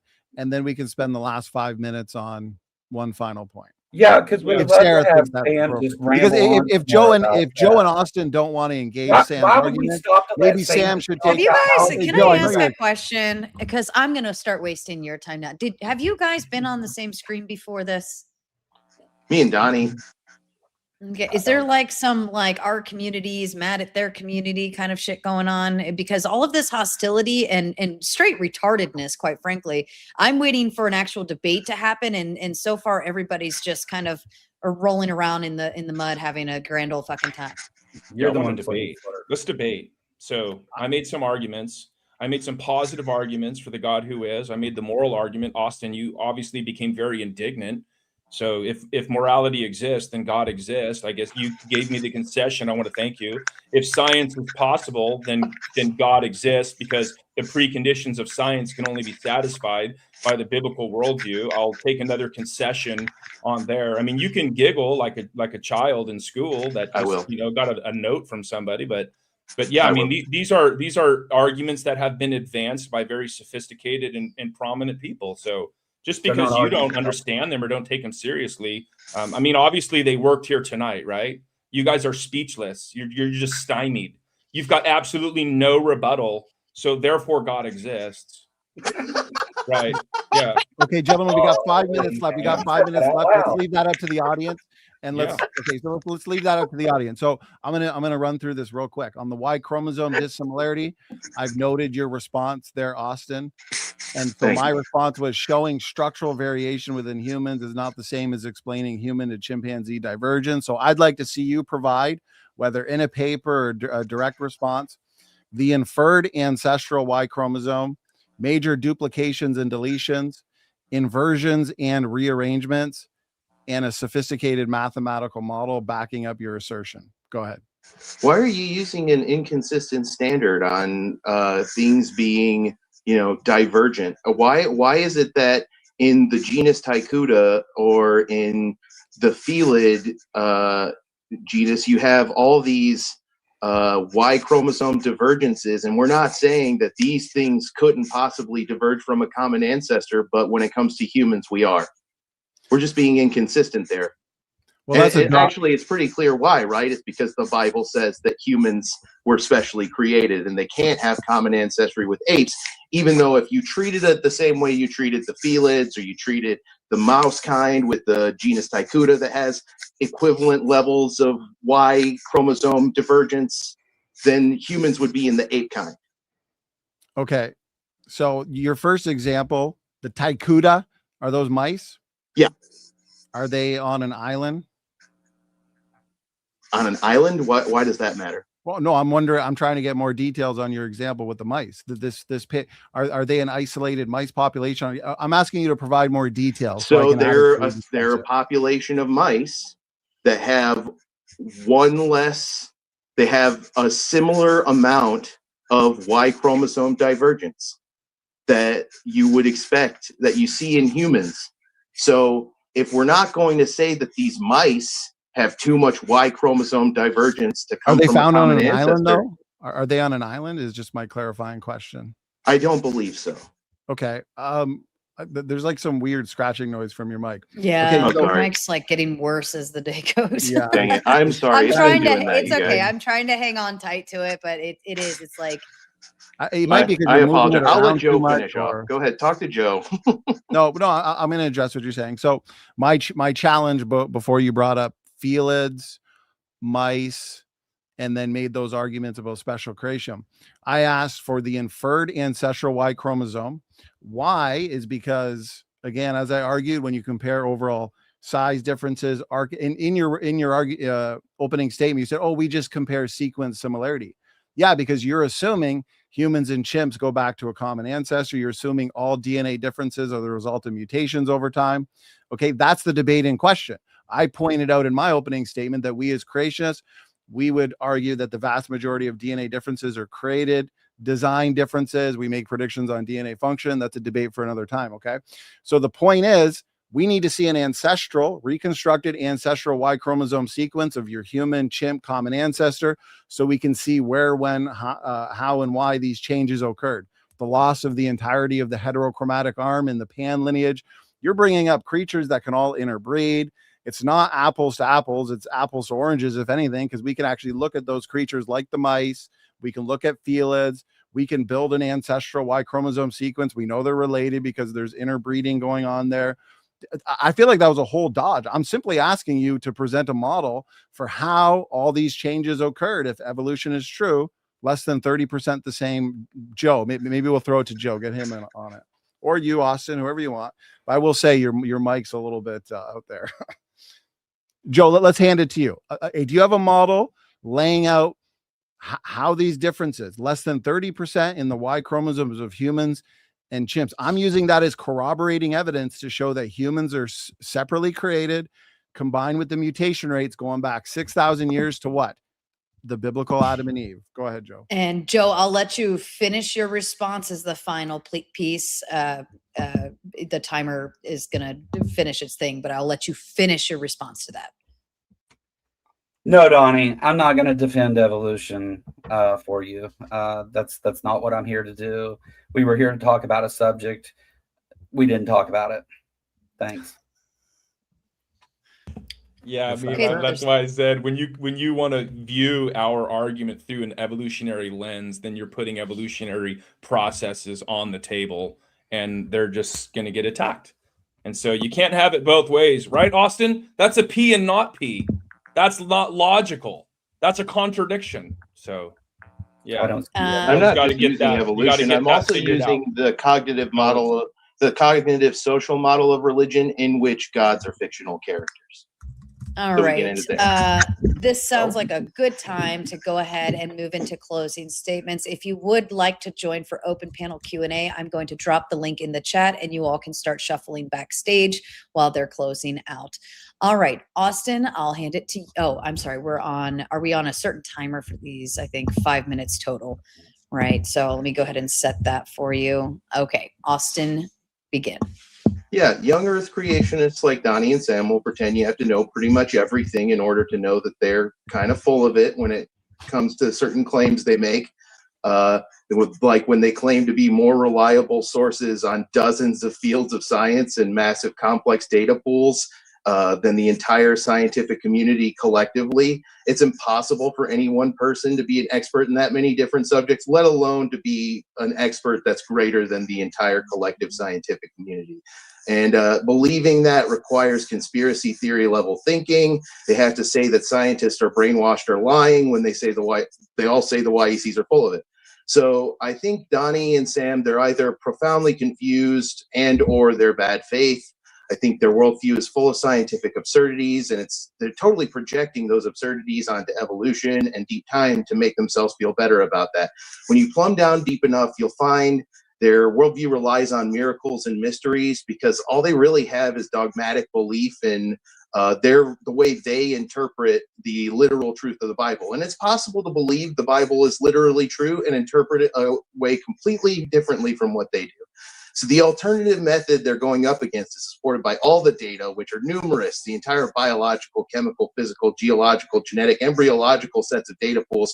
They can't predict anything with their model. It has no functional utility. It can't do anything useful except religious apologetics with a technobabble outer shell. And that's what we've seen tonight. Lots of appeals to secondary sources, fake experts, with shoddy, if not outright dishonest methods, logical fallacies, impossible standards for any other explanation for the relevant data, buckets and buckets of conspiracy theories and cherry picking, Trojan sources and quote mining.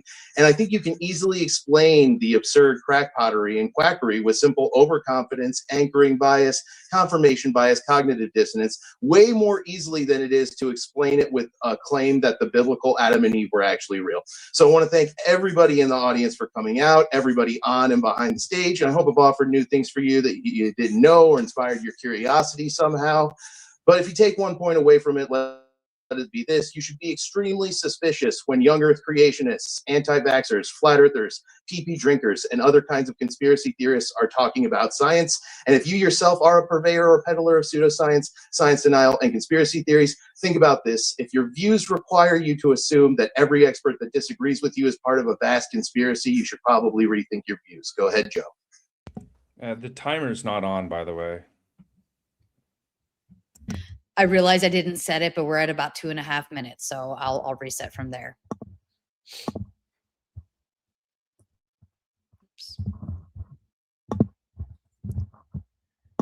Joe, you got to unmute, bud. All right. Sorry. Go ahead, Joe. I would like to apologize to the audience that we didn't actually get to talk about the topic at all tonight. The plan was to talk about biblical Adam and Eve. We talked about evolution. We talked about why Carter looked at only 7% of the mitochondrial DNA rather than the whole thing. We talked about the same paper over and over and over. We talked about logic. We talked about all sorts of things. We didn't talk about Adam and Eve. And you guys wasted our time and everybody else's. That's it. All right. Well, that was quick and easy to the point. Donny, I believe you said you wanted a screen share for yours.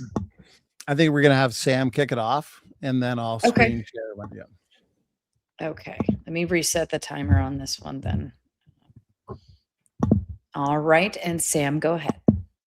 Yeah, so I'm not sure what debate our opponents were at or where they're going to apply their closing, but I mean, I made a few positive arguments for God. Whether or not I can defend those arguments, I mean, unfortunately we weren't able to see that. However, as far as this debate goes, my arguments were not addressed, and so therefore we took the win at least those times, as well as the arguments for Donny. And so, I mean, I'm underwhelmed.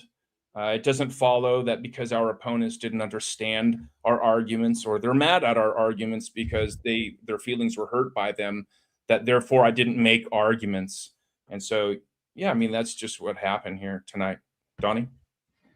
Okay. And I'll push pause while you get your screen up. Or appreciate that, Sarah. You're a great host. And okay, here we go. So looks like the audience had a good time there, Joe. I think they had a good time watching you guys dodge, duck, dip, dive, and dodge. I guess this is what we expect when these are the arguments you get from evolution myths. I mean, creation myths. Dr. Rob Carter, who was appealed to by Austin Sims, is I hear a little bit of background noise. I'm trying to figure. I'm going to stop your timer. I apologize because it's not. Let me remove it and then add it back up. Okay, there we go. Oh, I'm sorry. Okay, let me get that back up. Okay, you let me know. It probably just sees us, so I'll go to the article and then feel free to let me know when you're good, Sarah. Okay, here we go. There you go. I apologize. That's hard when the format's all shifted. Go ahead. You're doing great. You got good patience. So, okay. Joe, looks like we've had a great audience, over 100 people, the whole debate, enjoying the evolutionists here dodge the argument. So Rob Carter, selection. He addresses selection. He points out that selection, although it exists, it does not do the job of removing enough mutations to slow down the rate from 6,500 years to 200,000. He goes into the population genetics here, explaining why the neutral rate approximates the fixation rate. Right here, I wrote a long, in-depth article addressing Austin Sims' argument here beforehand on the mice, the rats, bonobo chimp differences on the Y chromosome. So to reiterate, we got a lot of dodging, but we never did get what? I challenged them to provide us the inferred ancestral Y chromosome, major duplications and deletions, inversions and rearrangements. I found it hilarious that Kentucky Atheist, who doesn't understand what's being discussed here, heard me say Helgeson and then starts to attack Jensen. And it was fun because I was still able to debunk his argument and attack on Jensen about supposedly not sorting through errors. Well, that's just an assertion. And Jensen's faster Y chromosome rate, which takes Y chromosome Noah back 4,500 years, has led to fulfilled testable predictions. So we did show the evidence. We demonstrated here many different mutation rates, not just Parsons. They keep saying, oh, you just discussed one paper. Parsons' paper gets to 6,500 years. Ann Gibbons here talks, wow. And these are all evolutionists. And I love it because she's an evolutionist and she says, regardless of the cause, evolutionists are most because you'll see don't call us evolutionists. You lose credibility if you call it. I mean, their own side calls themselves evolutionists. She said 6,000 years. And then subsequent studies, Howell pulled together all the different mitochondrial DNA studies, and he got the faster rate. Okay. So I just find it funny still that Austin Sims, he used the math from the D loop and then applied it to the total diversity in the mitochondrial DNA. Max is 120. Of course, you're going to get those numbers. He could not show us in Parsons, though, where apparently he did the calculations and got 40,000. No, he got 6,000. Okay. So the topic was the biblical Adam and Eve existed. We showed through diversity. We showed through mutation rates. We demonstrated through the Y chromosome dissimilarity. Sam's excellent worldview arguments. I rely on him for that. He's a great debate partner. And so, yes, we did meet our affirmative here. The biblical Adam and Eve existed. And I think the audience could see that our arguments from mutation rates, DNA diversity, so on and so forth, were not addressed. The phylogenetic tree that I showed from Dr. Rob Carter showed that the branches are all close together. There's only a few DNA differences on average separating people. We're concerned with how quickly does it take to accumulate 20 to 30 differences from Eve or 120. In light of the mutation rate data, no time at all. I also showed evidence where there can be hypermutation in some lineages. So, okay, I got 40 seconds left. I didn't see any rebuttal to that, which would explain the 120 differences max.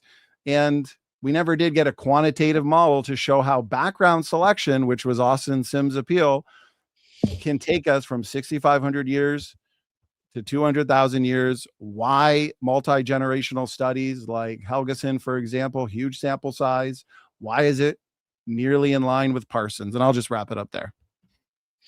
Beautiful. Thank you to all of you. For the record, I love all of you. I love it when people want to come to the screen and have a big conversation and try to get through it, even with differing opinions.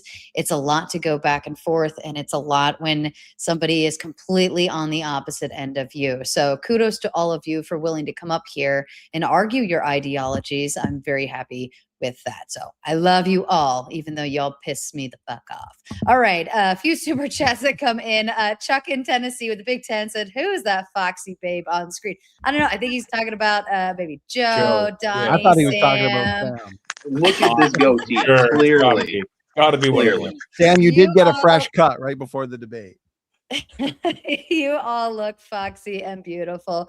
Thank you so much. And Chuck, of course, says, if I had Sarah as my woman in my life, would be complete. Shout out to that. Let's see. Robin, with their membership, says, burden of proof lies on affirmative. Nice dodge, Sam. Sam, you're welcome to respond. Yeah, I mean, I gave 4 positive arguments. My arguments were not neutral. They were positive arguments in my opening. So I don't know what you're talking about. Go watch it again, slowly. Oh, that's between you and Robin. Get the sound up this time, maybe. I don't know. Fair enough. Big Bad Mama with the Big 5 says, Sam and Standing for Truth. In 2018, an analysis of 94 hominin fossils showed that average brain size increased gradually over the past 3 million years. Explain. Actually, I think that Neanderthals had a larger brain, right? So wouldn't that be inconsistent with not only that statement, but with their model? Well, you find overlap as well with the hominins. Hobbit, technical term for hobbit is Homo floresiensis, Homo naledi, Homo neanderthalensis, heidelbergensis. There's overlap between all of these different hominins, and there's no good linear progression in brain size. But on hominins, I pointed to in my opening statement, I don't think we ever got an answer, the discontinuities that we find, specifically the hyoid bone, which ours is designed for sophisticated speech and language, and there lacks a major transitional series from an Australopithecine creature like Lucy up to Homo habilis, up to modern Homo sapiens. And so it's these kinds of discontinuities that point better to separate ancestry rather than ape to man evolution. Yeah, I would like to respond to that, and then since the question was for Donny, he can have the last word. I think that fuzzy perimeters, a blended continuum instead of a definite perimeter around organisms is kind of what you would expect from evolution. And then you can also see certain synapomorphies, like besides just the brain pan size, there's also movement in the foramen magnum. So I think when you line those things up, you do see a transitional kind of sequence from ancient to modern primates. And go ahead, Donny, and you can have the last word. Yeah, if I take a unicycle, a tricycle, and a four-wheeler, I could say, oh, wow, there must be a mode of transportation out there with 2 wheels. And lo and behold, I find a bicycle. Stick it right there. And oh, look at that. Look at that nice series. No, in the fossil record, we see a lot of overlap plus discontinuity. And it's that addition of discontinuity like we see in these hominins with the hyoid bone. I mean, Austin could have answered that there and he didn't, so that's telling. And then also the ischium, the skull in your Australopithecines versus the homogeneous like Erectus and humans. So it's those discontinuities that favor the creation model. Okay. Excellent. Anani says the entire ethos of humanity is embedded in the Adam and Eve part of the book of Genesis. I'll take a while to see it, but it'll take a while to see it, but it's there. Anyone have a thought to that? That's interesting because what I see in Genesis is the sequence of evolution attested by the cognitive social model of religion that says that all modern religions evolved through a process of animism, totemism, shamanism, polytheistic paganism, and then monotheistic deism and theism. And I think you can see the roots of that in every modern religion. And you can also see a lot of contemporaneous plagiarism. You can see the Bible borrowing from other contemporary myths, like the Book of Enoch, the myth of Gilgamesh. So yeah, no, I don't agree with that, obviously. And I think there's a completely different way you can look at it that you can support pretty well with facts. It's speculative, but I think it's a reasonable speculation from the evidence available. And Joe, if you want to weigh in, you can add whatever you like. I mean, I don't think the ethos of humanity is incest and genocide, so I disagree. Yeah, Austin, what is your fundamental guiding principle for determining the truth or falsity of anything that exists or at all? Curiosity. That's not a guiding principle. Sure it is. I want to hear every argument. I want to turn over every rock that I'm capable of turning over, so I know exactly what's underneath it without guessing at all. And if I can't turn a rock over, I'm going to admit it, and I'll never stop questioning what I postulate is under the rock because I can't flip it over and confirm it. Yeah. So which is exactly why precept fails, because it pretends like you can know what's under this rock that you can't actually flip over, and it does so in a very circular fashion. So again, I'll correct you on this again. A presupposition is just a foundational belief about reality that's not tested by the science. Everybody has them. Okay, thank you, Sam. So Rene Descartes questioned everything. And he's the one who came up with that, thinking is, or I think, therefore I am, or I doubt, therefore I am.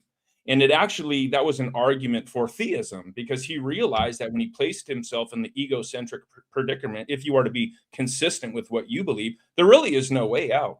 And an atheist actually critiqued that and said, well, actually, you can't even know that, because it doesn't follow that because thinking is occurring, that you get the identity of the thing that is I am. So when you just want to step into skepticism and say that's your fundamental guiding principle, it's basically going to lead you into absurdity.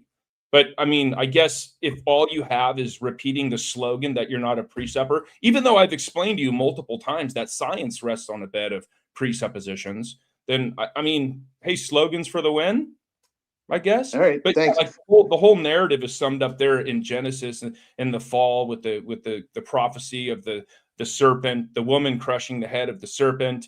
You've got the fall of mankind. You've got the prophecy of the Savior and the redemptive story all summed up right there. And so, yeah, my fundamental guiding principle is going to be something that is greater than my own mental states. It's going to be something that's transcendent with the great making properties. Yeah, I mean, you can make up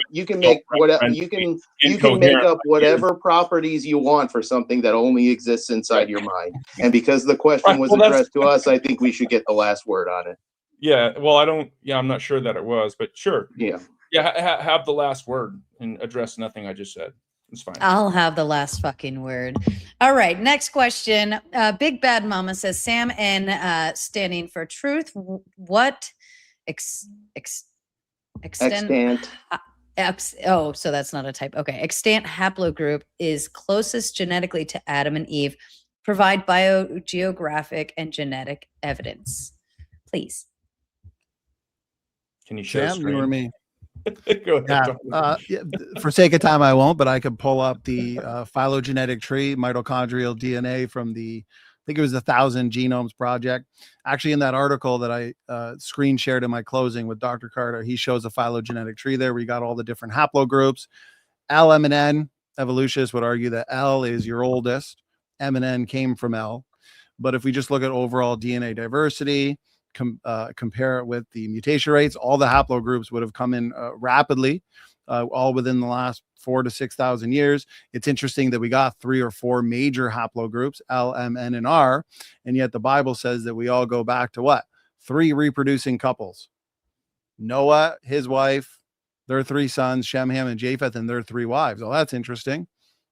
Mitochondrial DNA is passed down maternally. So mothers pass it on to their daughters and so on and so forth. So it's uniparentally inherited, and yet all worldwide mitochondrial DNA traces back right to, as she says, haplogroups here, those 3 major, LM and N, or bring in R. So there's a few different models. Regardless, there's only a few, lines up with the Bible. She's asking about provide biogeographic and genetic evidence.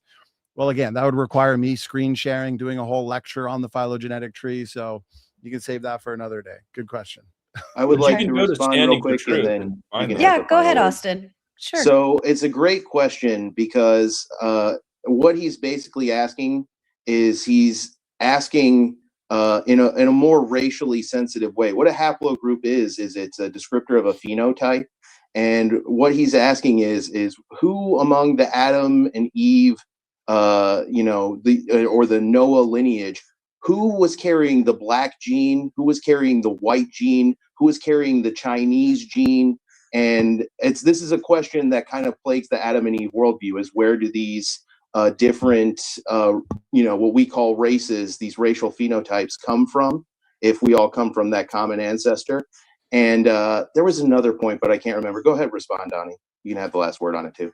Yeah, real quickly, we could do a whole, and then Sam, if you got something to say, we could do a whole debate on created heterozygosity. I mentioned it in my opening statement, where rather than the majority of DNA differences being the result of mutations over time, they're due to the front loading of DNA at creation. So there's not just one gene for black skin, white skin, or different cultures. No, those could come about simply due to God front loading Adam and Eve with pre-existing DNA diversity or DNA differences. And it's interesting because if you look at allele frequencies, or let's take the Y chromosome, there's geographically specific Y chromosomes, Chinese Y chromosomes, Australian Y chromosomes, European Y chromosomes, which line up beautifully with what? The Babel dispersal. When people start spreading out to all parts of the globe, this is the pattern that you'd expect to find. So yeah, those DNA differences to explain the different shades of skin could be explained by front-loaded DNA diversity at creation. Okay. Shout out to Plumpy giving out 1 Raging Tomato gifted membership. Congratulations to the lucky lottery winner. Tom Carpenter, unacceptable behavior. You're not allowed to be late here, but he says, I'm late to the debate. What did I miss? Does Adam exist? Shout out to you. He also comes in to say, I found a helpmeet. I'm thinking helpmeet. I don't know, for me, which is Jax. We love you, Jax. Shout out to you for the win, of course. And IoT gifting out 5 Raging Tomato memberships. Congratulations to those lucky lottery winners. Objective Ethics, nice to see you back, sir, says with the big 20, Donny can't do math. He is a Trinitarian who thinks 3 persons equals 1 God. According to Donny, 1 + 1 + 1 = 1. There's no way he can deal with 4.5 billion years of natural processes. Donny, that's a direct shot. I am now forced into early retirement. So sorry, Sam.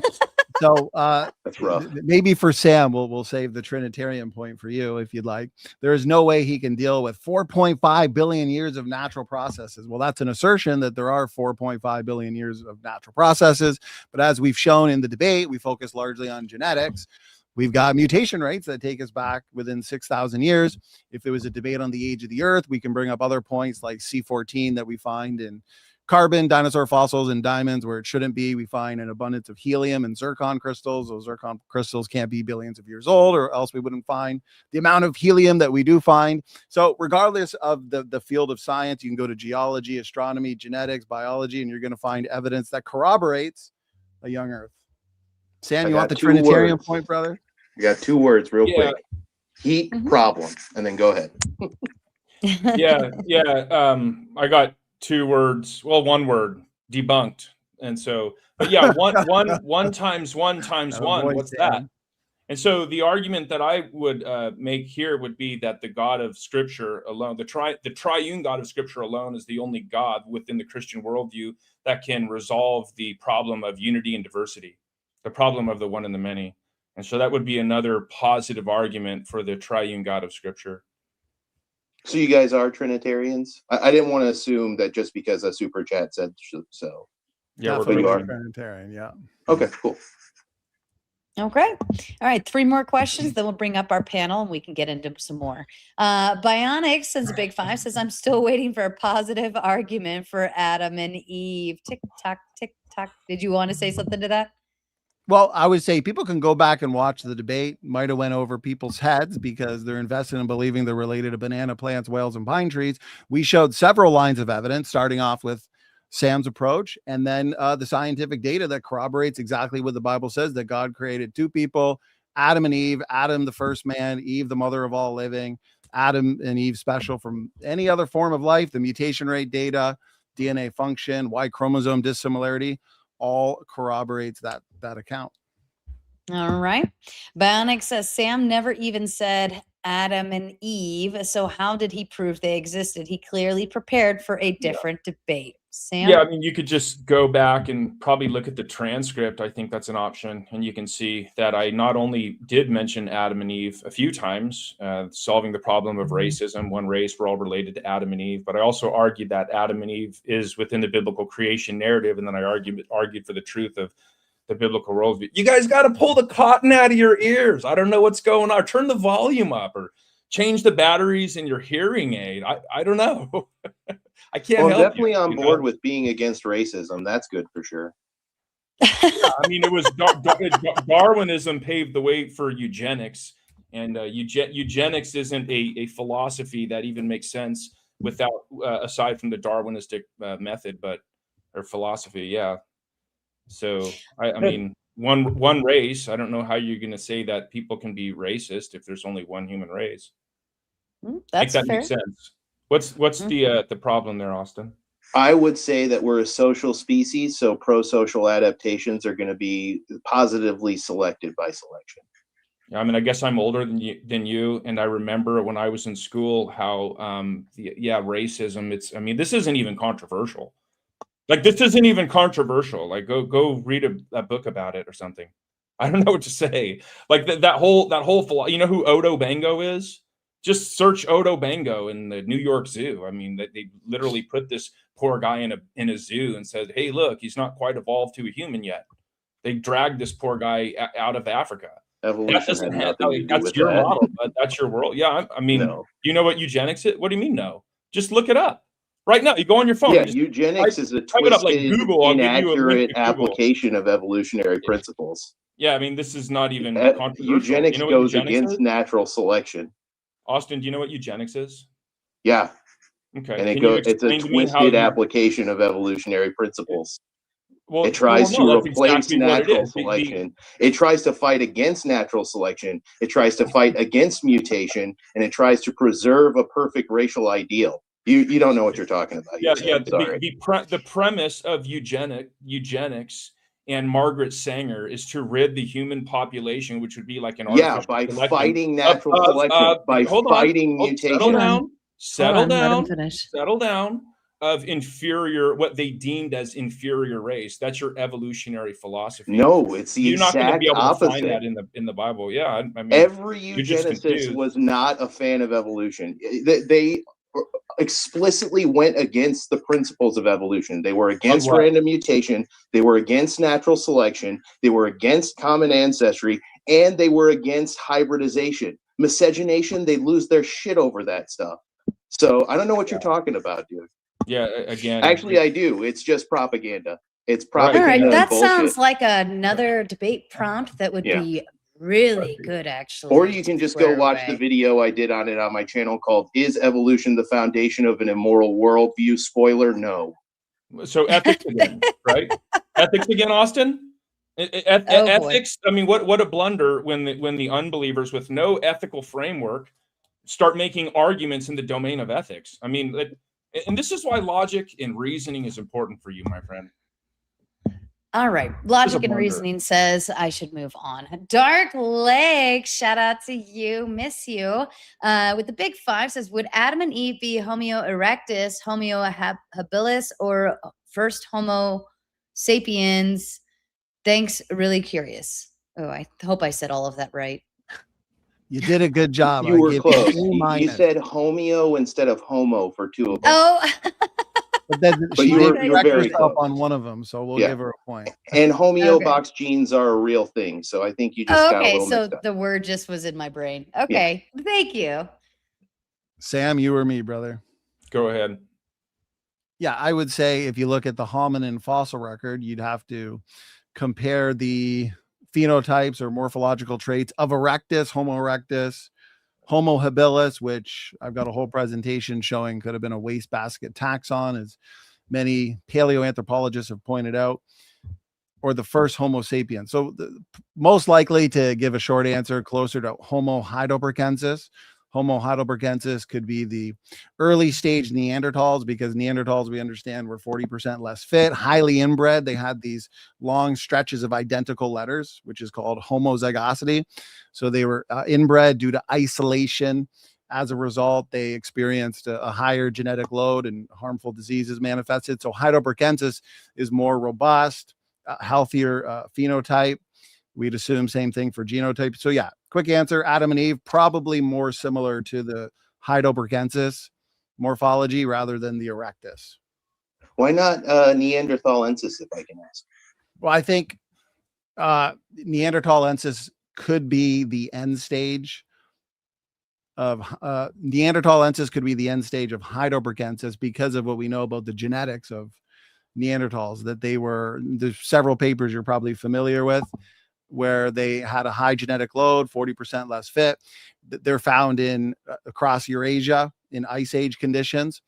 So because of the inbreeding and the mutation accumulation with them, the heidelbergensis, I think, would be the better candidate for but we're just speculating here. But I think heidelbergensis would be the better candidate for what Noah and his family looked at, but that's the flood bottlenecks. You still got a couple thousand years before that. We might not have any good representatives in the hominin fossil record for that.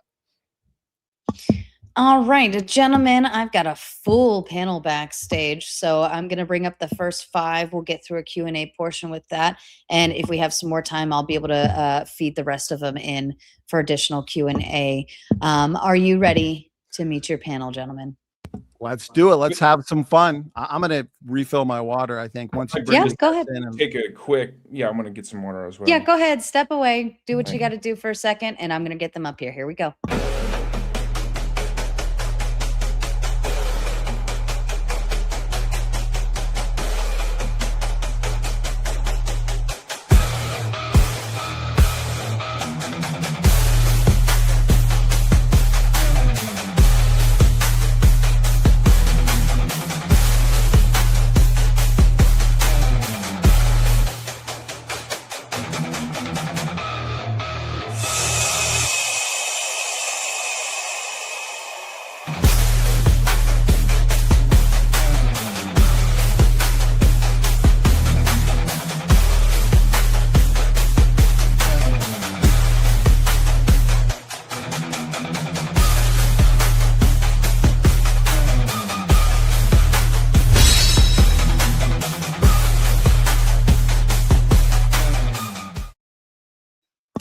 All right, gentlemen, let me do a little switcheroo on the screen, get everybody back in place here. Where am I missing? Okay, and get these 2 flip-flopped around. All right, if you are on the bottom row, you will need to mute up your mics for me, please.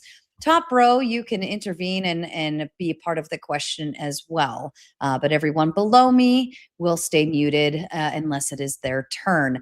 This is meant to be a round robin style. We will go one at a time, asking their question to 1, 2, or all of the panelists up top. We'll get through your question, get an answer, and then we'll move on to the next person. Please be mindful of time. As I said, we have a full backstage. So I want to be able to rotate some people out if you don't mind. Because I know they all have great questions back there. If you are anticipating the gauntlet, just know that Mr. Balderson is going to carry the gauntlet on his channel. I have to go catch a flight after this. So if you are not already subbed up to Mr. Balderson's channel, I'm sure my mods will be dropping that link into the chat for you. You want to be subbed up over there if you want to continue in gauntlet mode. If you know what we're talking about, you want to get subbed up now.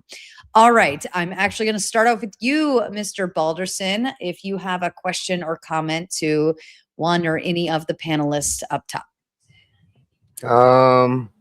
No, let's just rotate somebody else in that's going to be on that. I'm not going to put out any hard opinions on this. Outside of hammers exist, so Thor obviously exists. Okay, I'll switch you out when we get to the end and I'll use your seat as the rotator. All right, Ant, I know you are coming from an atheist perspective, so you're most likely going to be going for the affirmative stance position here to attack. Go ahead, Ant. So I think this can be a biological question, but also a historical question. Problem I have with your timeline. Both the Egyptian and Mesopotamian empires pre-exist the 6,000-year timeline you have for your Earth's timeline. Can you explain? Yeah, I mean, that's just controversial. They said at it's one not controversial. Am I going to be able to interrupt or am I going to be able to respond without being interrupted? Or do we do dumpster fire here? It's okay if we do dumpster fire. We can do that. I'm new here. So yeah, it is controversial. There's Egyptologists that question that. I mean, we find sediments, I believe, within the stones that are created the pyramid. Donny's had Egyptologists on his channel addressing these alleged objections as well. So this is all going to come down to, I guess, the same question that I asked Joe and Mr. Sims here is, what would be your fundamental guiding principle when it comes to, believing something as true or false? Fundamental guiding principle I would look at the summation of the evidence and infer the most likely explanation. It's arbitrary. So when no, it's not. It isn't arbitrary. When you're talking about arbitrary would mean I made it up. Can I finish my response, bud? Well, if you let me finish. Are you going to be okay? You going to be okay if I address that? Please go on. Great, thank you. So when we talk about evidence, we're talking about interpreted facts. Facts are going to be interpreted within a worldview. So when you talk about things like parsimony or best explanation, those are also going to be worldview statements. Okay, so that's arbitrary. No, it isn't. Great rebuttal. These are objective measurements. These are based off of facts that are accumulated from multiple experiments, multiple tests, multiple observations. Like, you're just acting like this appeared in a vacuum, and it didn't. I would say on that particular issue, we could talk all day. As Sam said, we've had Egyptologists and experts. I understand you don't want to answer the question. I understand, but I need to be able to finish my thoughts. Okay. After I'm done answering, you can point out if I didn't answer it. But we could talk about overlapping dynasties, co-regencies, the interpretation of king lists, some kings reigning at the same time, so you get inflated ages. Okay. So we have explanations for that. But I would like to point out that tonight's debate was about mitochondrial mutation rates and molecular clocks. So even if we did a whole 3-hour debate on supposedly the history of civilization going back past 6,000 years, it wouldn't change the empirical pedigree mutation rates that we mentioned, like Parsons, Howell, Helgeson, which it doesn't seem like you have an answer for. And here's the last thing I'll say. PhD biologists like Dr. Nathaniel Jensen, a Harvard graduate, I have one of his books behind me called Trace, where he made a prediction that if this data is actually true and brings man and woman, all humanity, back just 6,000 years, we should be able to trace the history of civilization within 6,000 years. And he published those findings as a fulfilled prediction. No, actually, the debate was biblical Adam and Eve existed. That was the debate. Mutation rates confirm that. No, they don't. Yeah, they do. Absolutely so that's your assertion. Okay, then but I'm not here to argue the biological case. You're here I think Austin already argued the biological case very well. I don't need to add to it. Okay, like, he completely demolished you on that, so I don't feel the need to go there. I just felt like I needed to bring up the historical context since that got left out. You're posturing, bud. We demonstrate. No, I'm not. I'm presenting you with facts, and you are just trying to run away. Then why don't you I just explained co-regencies, overlapping king reigns. There's a tons of things that we can show you from Egyptian chronology, the chronology of other historical civilizations that go back within the 4,500 years. But the genetic data is the empirical data. It's genes, traits, and genetics that are inherited sperm and egg, and they go right back 4,500 to 6,000 years. And you're not providing a rebuttal to that. But the genetic data can't show a 2-person bottleneck anytime in the last 500,000 years. Actually, it did. It did. No, it didn't. Yes, it can't. No, that's your assertion. I showed in the phylogenetics. No, you didn't. You just claimed it. You showed a picture that claimed it and that called it evidence. That's not a picture. a picture based on real mitochondrial DNA sequences. Do you know what a phylogenetic tree is? Vaguely. I'm not a geneticist, so I know it by name. How do you know that Austin expert. refuted him? If you don't know the argument Donny made, how are you going to say that Austin refuted us? Because you didn't really make an argument. You're not looking too good here. Okay, nobody has refuted the data that has been derived from the conventional literature. They did. I get you're excited. I understand you're excited. Relax. Are you going to be okay?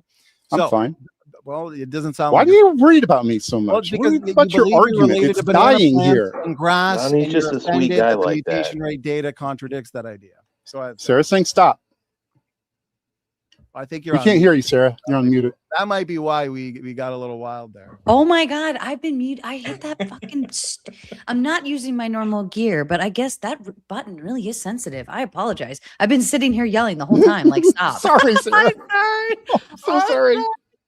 Before I we wish I'd move seen on, It's probably best we didn't hear it anyway.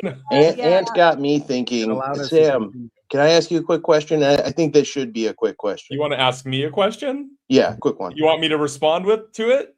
Yeah, for sure. Okay, I'll do what you couldn't do in the whole debate. Go ahead. All right, cool. If you know the rules to chess, can you play a game of chess? Yeah, seems so. All right, cool. That's all I wanted to know. All right, Yeah, Ant, but, did you but want if you to don't, wrap? well, yeah, but if you don't understand the strategy, can you understand the game of chess? Doesn't matter. You can still play the game. Well, yeah, I mean, I don't think that your analogy actually engaged with anything. I mean, we made arguments that weren't actually addressed, and the whole point was God come up. This guy, whatever was it, Ant? You just say Ant. Ant's fine. Yeah. Ant.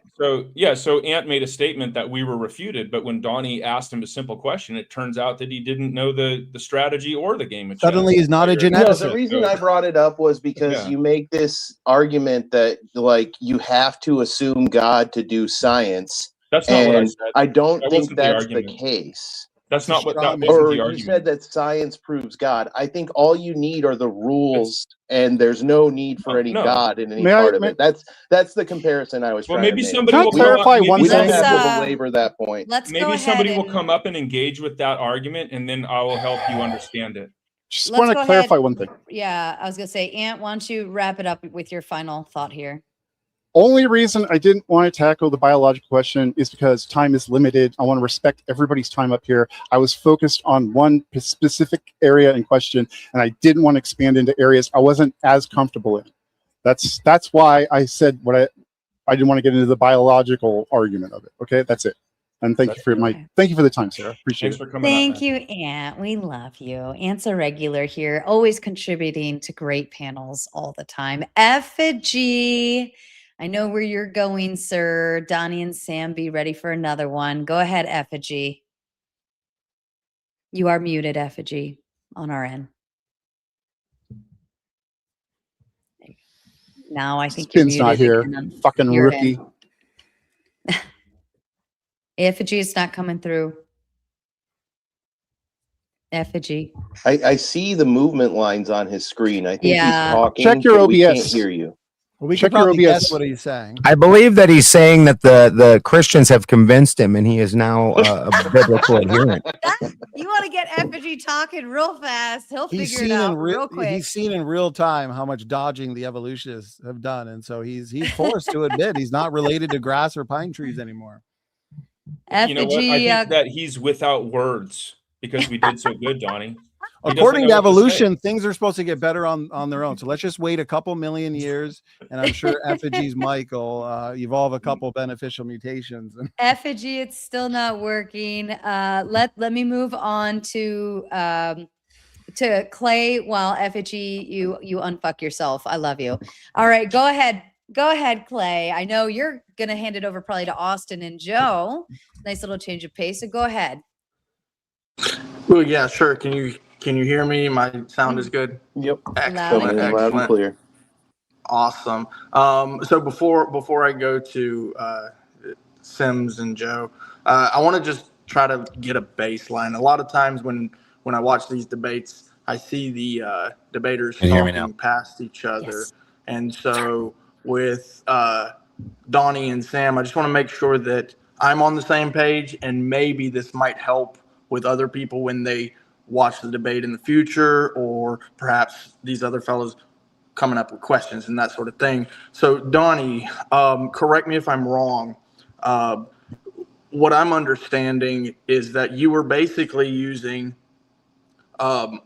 information well known to the scientific community in order to refute,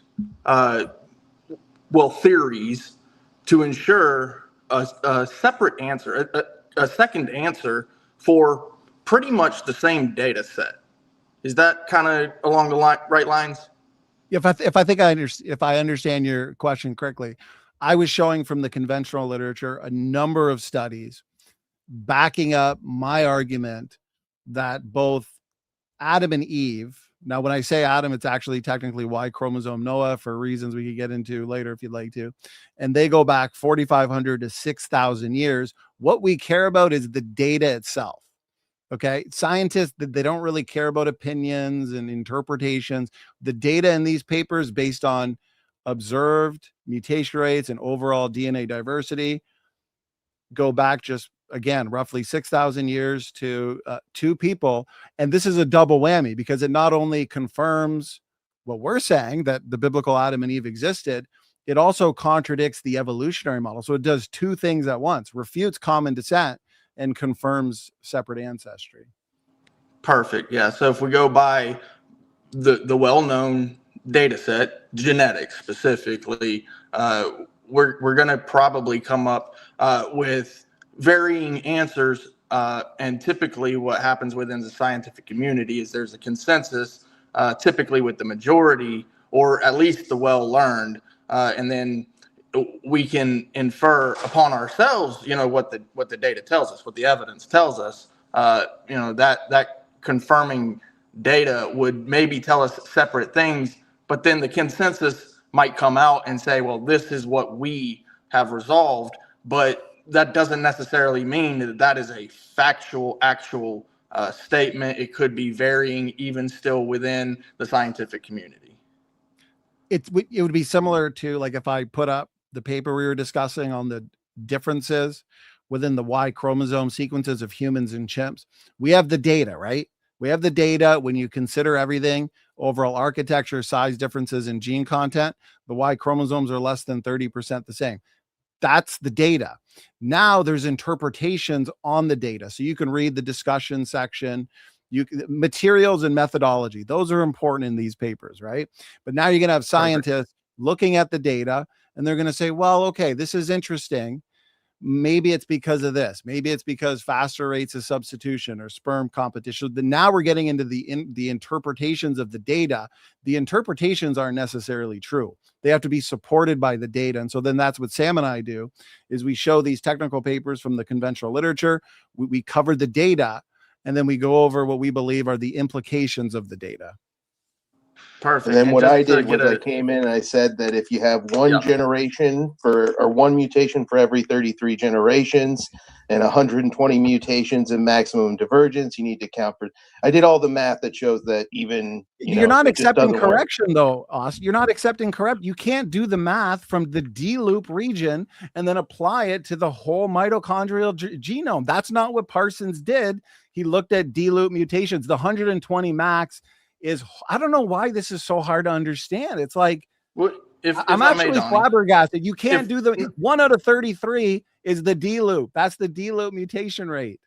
Again, why are you cherry-picking 7% of the mitochondrial DNA? You can't ignore the rest of it. Hold on, guys. I don't want to address the entire. Yeah, we're just reading. Yeah, I think Clay just wants to. I think Clay wants to jump in here and maybe either clarify or elaborate further on what's going on. Yeah. So essentially, Sims, from what I'm understanding, you're looking at the data and drawing a separate conclusion. That's fair. I'm looking at more of the data. Well, that's fine. That's fine. You're looking at the data and drawing a we're not looking at the same data. Donny. Hold on. So it's not. We're not looking at the same data. Hold on. Let Clay explain his point, and then Austin, you're welcome to chime back in on him. Go ahead, Clay. Because I want to get through Sam first. From what I understand, Sam, you're approaching things from a philosophical understanding mostly during this debate. Now, when I say that, what I mean, you're approaching it from logic and reason, and you're saying, hey, I need a baseline. And what that means is typically in mathematics, we call it an axiom, right? This is a circular reasoning. This is the baseline. We can't get past this. We all have to agree on this, or there is no mathematics. Is that kind of accurate? I mean, so yes and no. So I mean, science is philosophical. Science is done with philosophers. There's a whole field of study, the philosophy of science. This isn't controversial. Like when Austin and Joe dismiss these things, it's comical. I mean, I don't know. I'm really taken back by that, and that's why I cited atheist philosophers of science. But and not to be too disagreeable with what you're saying. I mean, I would reject axioms. Axioms are basically unjustified presuppositions, which our friends Austin and Joe, they have unjustified presuppositions. They're presuppositionalists as well. They don't know what that word means. That's also quite funny. I've corrected them numerous times, but they like the slogan. But yeah, so what I guess you would say that my arguments would be more foundational or fundamental. Yeah. So I'm about foundations. That's where I'm at. So because the thing is like language, basic language, we have to agree on definitions. This really boils down to definitions. This is what axioms means. This is what presumption means. It's all based on, okay, we're gonna go off a baseline. Like in philosophy, you can't do that without reason. Now, logic comes immediately after, and we begin to do our P1, P2 conclusion after that, once we have reason as to what we are baselining. But we cannot do that. If we trail that back, we're actually going to have to go to what is morally right. You actually touched on this, morally right or wrong. Though now we're talking about virtues. This is Aristotle 101. So yeah, like so not to interrupt, but the three main categories, your metaphysic, epistemology, and your ethics, although those are distinct, they're still unified within everything that we talk about. You can't talk about one without the other. So our opponents here like to accuse everyone of being dishonest, which is, I mean, that's, justify that. But they're making ethical statements there. So they're not able to disassociate their emotion from the argument, which is probably a lot. I mean, we saw him crash out a few times. So it's fair to ask, like, on what undergirds your indignation? What would that be? Nothing. And they want to scoff and mock. But I mean, again, I specifically, there's a million Christians I could have cited. Yeah, I didn't. And Clay, let's get to a wrap up. Yeah, I want to give these guys an opportunity now to defend themselves, because from what I'm gathering is, especially during that last portion of the debate, Sims primarily, Joe, you weren't doing it so much. You were discounting reason alone. When Sam was trying to create at least a reasonable baseline for you, and then Donny would come in with some statistics, some data for you, you were discounting quite a bit of it.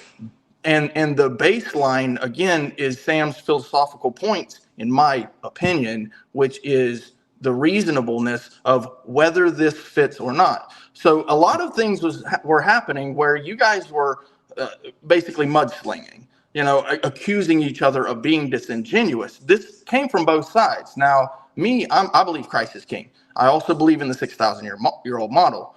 And I really appreciate Donny and Sam coming up, not on apologetics, but in a preaching fashion, because this is not apologetics. They are actually making a claim. Apologetics is a defense. So I don't like apologetics. I like a preaching stance. I appreciate your actual claims. But when you come up, I want to make sure that these guys have the ability to defend themselves. So the mudslinging doesn't help, but I want them to defend why it is that reason was not applicable in this standard of scientific evidence. It is wrong for anybody, anywhere, at any time to believe something for which there is not sufficient corroborative evidence to warrant that belief. When it comes to the young Earth creationism model versus old heliocentric globe Earth evolution, there's the disparity in evidence is overwhelming. So I touched on this in my opening, that if Adam and Eve were real, you would see humans at the deepest layer of strata. You would see anatomically modern humans before you see Paranthropus or Homo ergaster or Chihuahuas and golden retrievers. They're all, so what it's more than just a burden of proof. They have to explain why all the data we already know about looks like it completely proves this idea wrong. So when they're bringing up this other data too, and I'm finding problems with it, I'm finding that they cherry picked or they've done their math wrong. Yeah, they're just not reaching the evidential standard, the corroborative standard to which such an outrageous claim needs to be substantiated in order to warrant accepting it, because you're talking about a really big claim. You're talking about the first humans being created by the magical creator of the universe itself, and it's a large claim, so it needs sufficient corroborative evidence. No, I'd like to respond. Well, let's because the question was to I do need to move on because we do have more people. I appreciate it. And I appreciate your view. I expect you guys to be able to defend yourself, so that's why I wanted to make make it possible for you to do so. I was talking to Joe and Donny for quite a bit, so thank you, Sarah. And if you do, if the guys stick around for Gauntlet, you guys can certainly tackle this way more in depth for sure. Effigy, we can hear you now, I believe, correct? Yes, sorry, OBS has been buck shit lately. That's okay. Go ahead. Cool. Thanks for waiting. Yeah, first off, well, what a strange debate. You see the word biblical in the title, and no one talks about the Bible for like 3 straight hours. First, let me go on the biological side. I don't have a deep knowledge of biology. I'm just surface level on that. But can I clear something up between Donny and AC? What the fuck does mitochondrial Eve mean? Because it seems like you guys are both working off of two completely separate definitions of what a mitochondrial Eve means and implies. I wouldn't even use mitochondrial Eve. I would use mitochondrial most recent common ancestor. It just means a female human who is a common ancestor that every human on the planet shares. And I'll say this. The evolutionary community coined tongue-in-cheek this first woman of whom we've all descended from, and also the first man in the Y chromosome. Y chromosome Adam and mitochondrial Eve tongue-in-cheek. Then we look at the data. Well, it's not first, right? It is the first because listen, I'm getting to my conclusion. You're assuming my conclusion before I get to it. So here's my conclusion, okay? So we got mitochondrial Eve, Y chromosome Adam, who the evolutionary community asserts existed 100 to 200,000 years ago in Africa. Okay. Then we look at the data, which I presented all throughout the debate. And I love how you say, oh, not once was the Bible discussed. The biblical Adam, don't we know what the Bible says? That God created Adam, and the Bible says he's the first man. Eve's the mother of all living. Jesus says from the beginning of creation, he made them male and female. So the question is, did the biblical Adam and Eve exist? The answer is yes, based on overall low diversity and the mitochondrial DNA, which is maternally inherited. The Y chromosome is paternally inherited, passed down on the father's side. The DNA diversity is low. The mutation rates are fast. So what does that mean? Yeah, the biblical or the mitochondrial Eve and Y chromosome Adam is actually Y chromosome Noah, because it doesn't take much time at all to accumulate those differences in light of the fast mutation rate. But mitochondrial Eve does not imply in any way that it's the only lineage, right? Real quick, Effigy. Hold on. I didn't hear what Effigy said in response to that. I don't know if you listened to my opening, but which one of my arguments did I not support with Scripture? Which one of my arguments did I not ground firmly in Scripture? I did all of them. And so I don't know what you got in your pipe there, but I'm curious. Oh, well, I didn't hear any arguments about Adam and Eve, though. Right. Okay, reiterate Well, the I did argument. You mention Adam basically and Eve tried to numerous argue times. God is real and therefore Adam and Eve. You didn't actually argue Adam and Eve. Well, You just that's- argued God is real, therefore Adam and Eve. I mean, So that's if you wanted to have a- another debate, you probably should have altered the topic rather than smuggling in your favorite topic into a debate about a different topic. Right. So notice now you've contradicted yourself, because now when I point out that you're actually wrong, you went ahead and just provide a caricature of my arguments that I think did this whole make. debate was a caricature. So excuse me. So that's your assertion. Which is it? Which is it? I either grounded my arguments in scripture or I didn't, and you didn't like them. Which is it? I didn't really hear much scripture for the last few hours. Did anybody else? I just gave you scripture about 30 seconds This is ago. again why I question what's in the pipe, my friend. Oh, there's definitely something in the pipe. Yeah, there's something in the pipe. Yeah. The halfling leaf. Effigy, do you want to get to a point? If not, I'll move on. Well, no, I basically just had an admission. Yeah, they completely are using the mitochondrial Eve in a different way. Like the mitochondrial Eve, Right. even as quoted as tongue in cheek, is just it was never implied to be the actual only person, right? No one's We ever just used showed it you that way. that And it this is just the same. This is the same thing precepts do all the time. Is that they use enough science to like bastardize it into something they already can't address believe. the science. No, I want to respond to something real quick, Sarah. Oh, I So definitely it- don't have the it's been knowledge. said- I know it's been that of said a couple biology to times actually here. address your arguments, go- so I don't know if they're go- messed up or not. It's been Go said a ahead. Go ahead, Donny. Thanks. It's been said a couple times here. Oh, well, you know, the mitochondrial Eve would fit the evolutionary model. We'd expect just one mother of all living people. No, that's actually not true. Because if deep time evolution were true, again, and they completely dodged this in the discussion, assuming evolution is true, you go back to the out of Africa model, a couple 100,000 years. Nobody disagrees with the fact, maybe there's a few outliers, that you'd have humans existing in smaller populations. 2 to 10,000, some have said maybe 30,000. They would exist in isolated tribes, and they would typically be marrying within those tribes. Okay, there'd be very little marriage and interbreeding from this tribe over here in Africa to another tribe, you know, miles and miles away. Okay, so there's not what's called random mating. So actually, if evolution were true, we shouldn't expect to find one mitochondrial lineage. We should expect to find many, because you'd have many different interbreeding tribes. People didn't spread out to all parts of the globe, according to the out of Africa model, until roughly 70 to 100,000 years ago. So no, Well, no, there's no implication that there were none. It's just that the others don't exist anymore, right? They died I out. just told you, you'd expect multiple mitochondrial DNA lineages if your position were true. The fact we find one, that actually points better to the Bible than the evolutionary model, because you'd have all those isolated, and you have Neanderthals, which we have their DNA.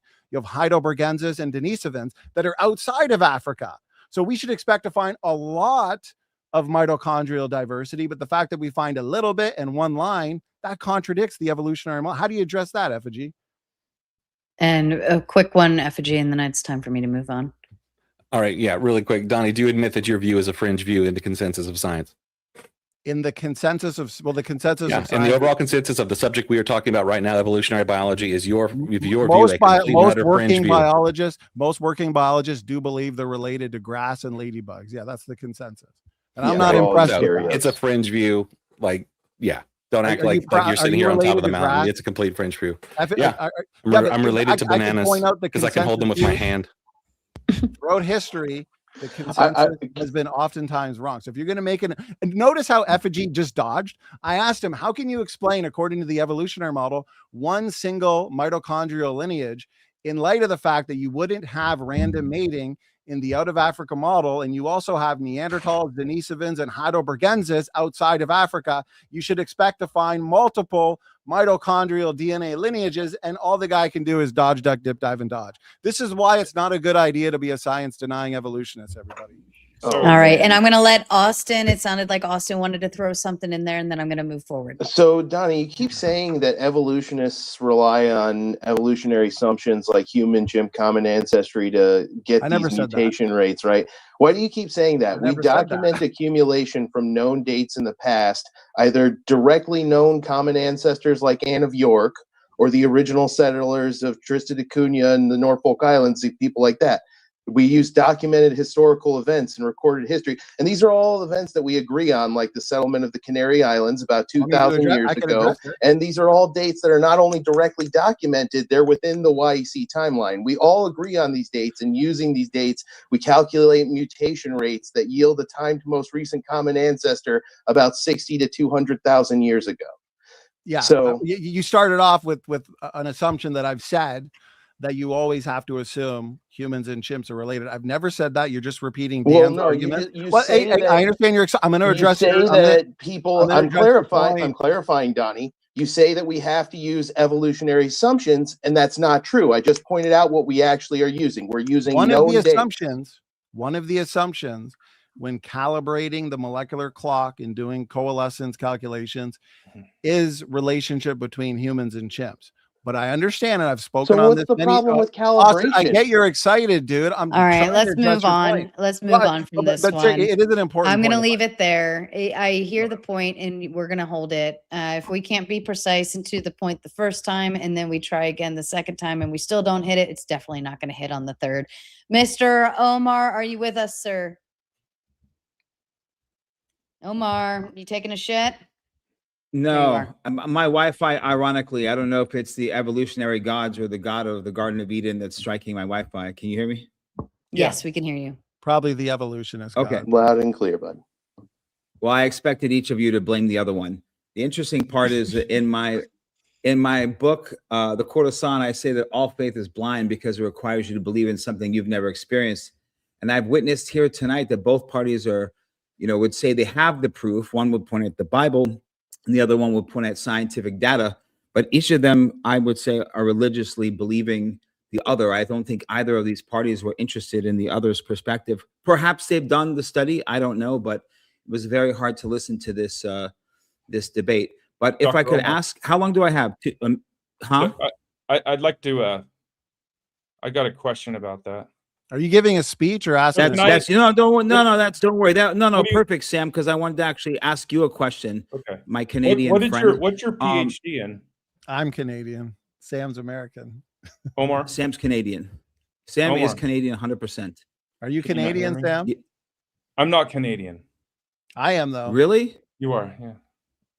Okay. Why? Did I say about the wrong way? Wow, it's not. Okay. Donny's the one that's from We don't Canada. need to get Get into a your meta. shit Sam, together. let me ask you a question. Omar, I Sam, said I had a question. let me ask for you a my guy. question, Sam. I have a Omar, I got question a for you, question for ironically. you. So looks like Omar, we're I got a magnetically question drawn for to you. each other.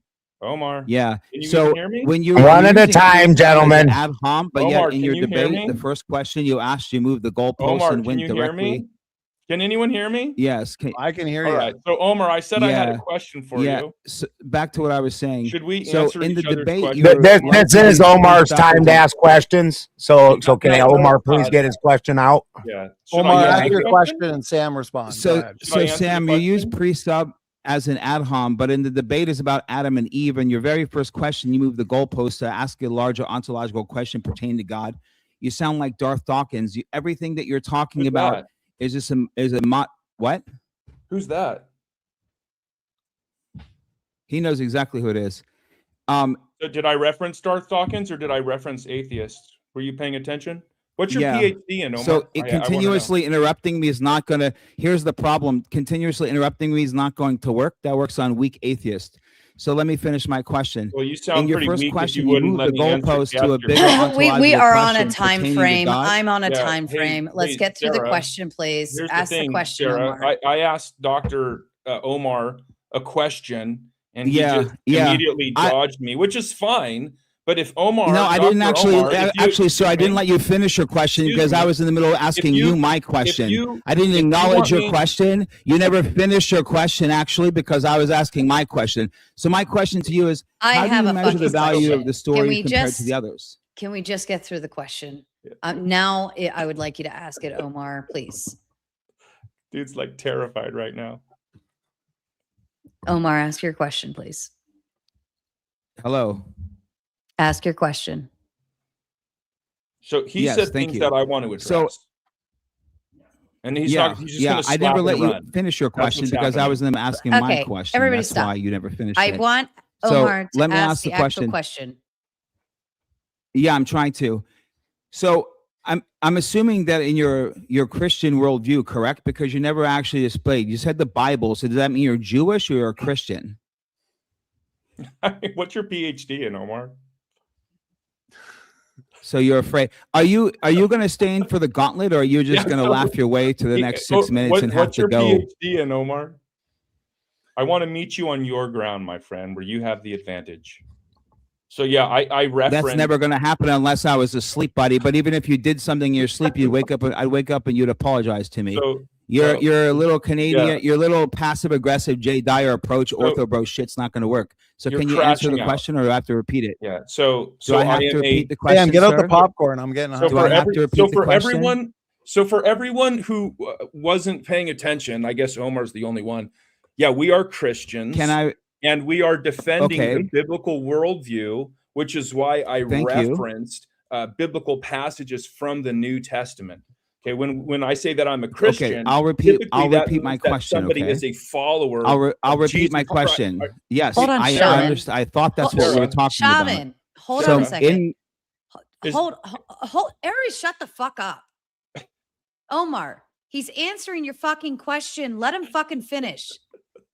These guys, what's wrong with these people? Well, They're you guys are literally dick unhinged. measuring right now, which is obnoxious to me. But finish your statement, Sam, please. Yeah. So Omar, let him finish. So when someone Yes. calls So in my themselves a in my Christian- question, Omar! we're talking about biblical Omar, can you not Yes. fucking hear what Yes, I'm yes. saying?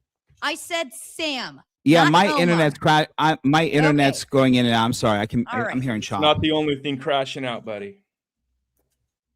So yeah, we're about to Christians. That means that we follow Jesus Christ, which means that we're not Jewish, although we do affirm the books of the Old Testament. So that's what that means. Now, I asked you, my friend, that's your question. I asked you what you have your PhD in, and I wanted to ask you a question about the statement that you said in your book. And seeing as how you wrote a book on it, this should be no problem for you. You wrote a book. You wrote a book that everyone has faith because they've not come in contact with God. Is that what you said? I'm Is that sorry. what you said? Hold on. My internet's Run. my internet's crashing out. Can I just ask you the question I'm trying to ask you? Because Your I'm internet is assuming that you're crashing talking out about a and- biblical and I'm not able worldview, to ask you a and my question. We biblical need to move worldview on. is pertaining to the Bible, sir, and it's actually not a negative one. So I don't know why you're assuming anything negative. Yeah, go ahead, bud. This is I'll not. show you how to I'm not answer an the question. atheist, sir. How I'm about giving this I'm not an exactly 2 atheist. more Can I minutes. ask you a question? So Yeah, I'm not an another- atheist. Another okay? question? Go ahead. Okay. Okay, I'm not an atheist. So my question to you is, when we're referring to the biblical Adam and Eve and the God of the Garden of Eden, in your worldview, are we speaking about Yahweh, or are you presupposing an ad hoc God of the Garden of Eden? We're talking about Jesus. Guys, we just are give it a couple speaking million about- years. Allow his mic to evolve. Yeah, maybe he should come back later. Yeah, we are referring to the God of the Bible, which is Yahweh, which is translated to Joshua, which is then later translated to Jesus. That's what it means to be a Christian. Now, I've asked him, I guess he's gone now. Oh, So it he must wrote a have cut book. out. I wanted to ask a question about his book, and maybe he'll come back and I'll be able to ask him a question, but it's fine if not. All right. In Well, let's case move. anybody's curious, I got my PhD in epic battle, and I earned a new certificate tonight in slaying YCs and precept simultaneously. Let's go.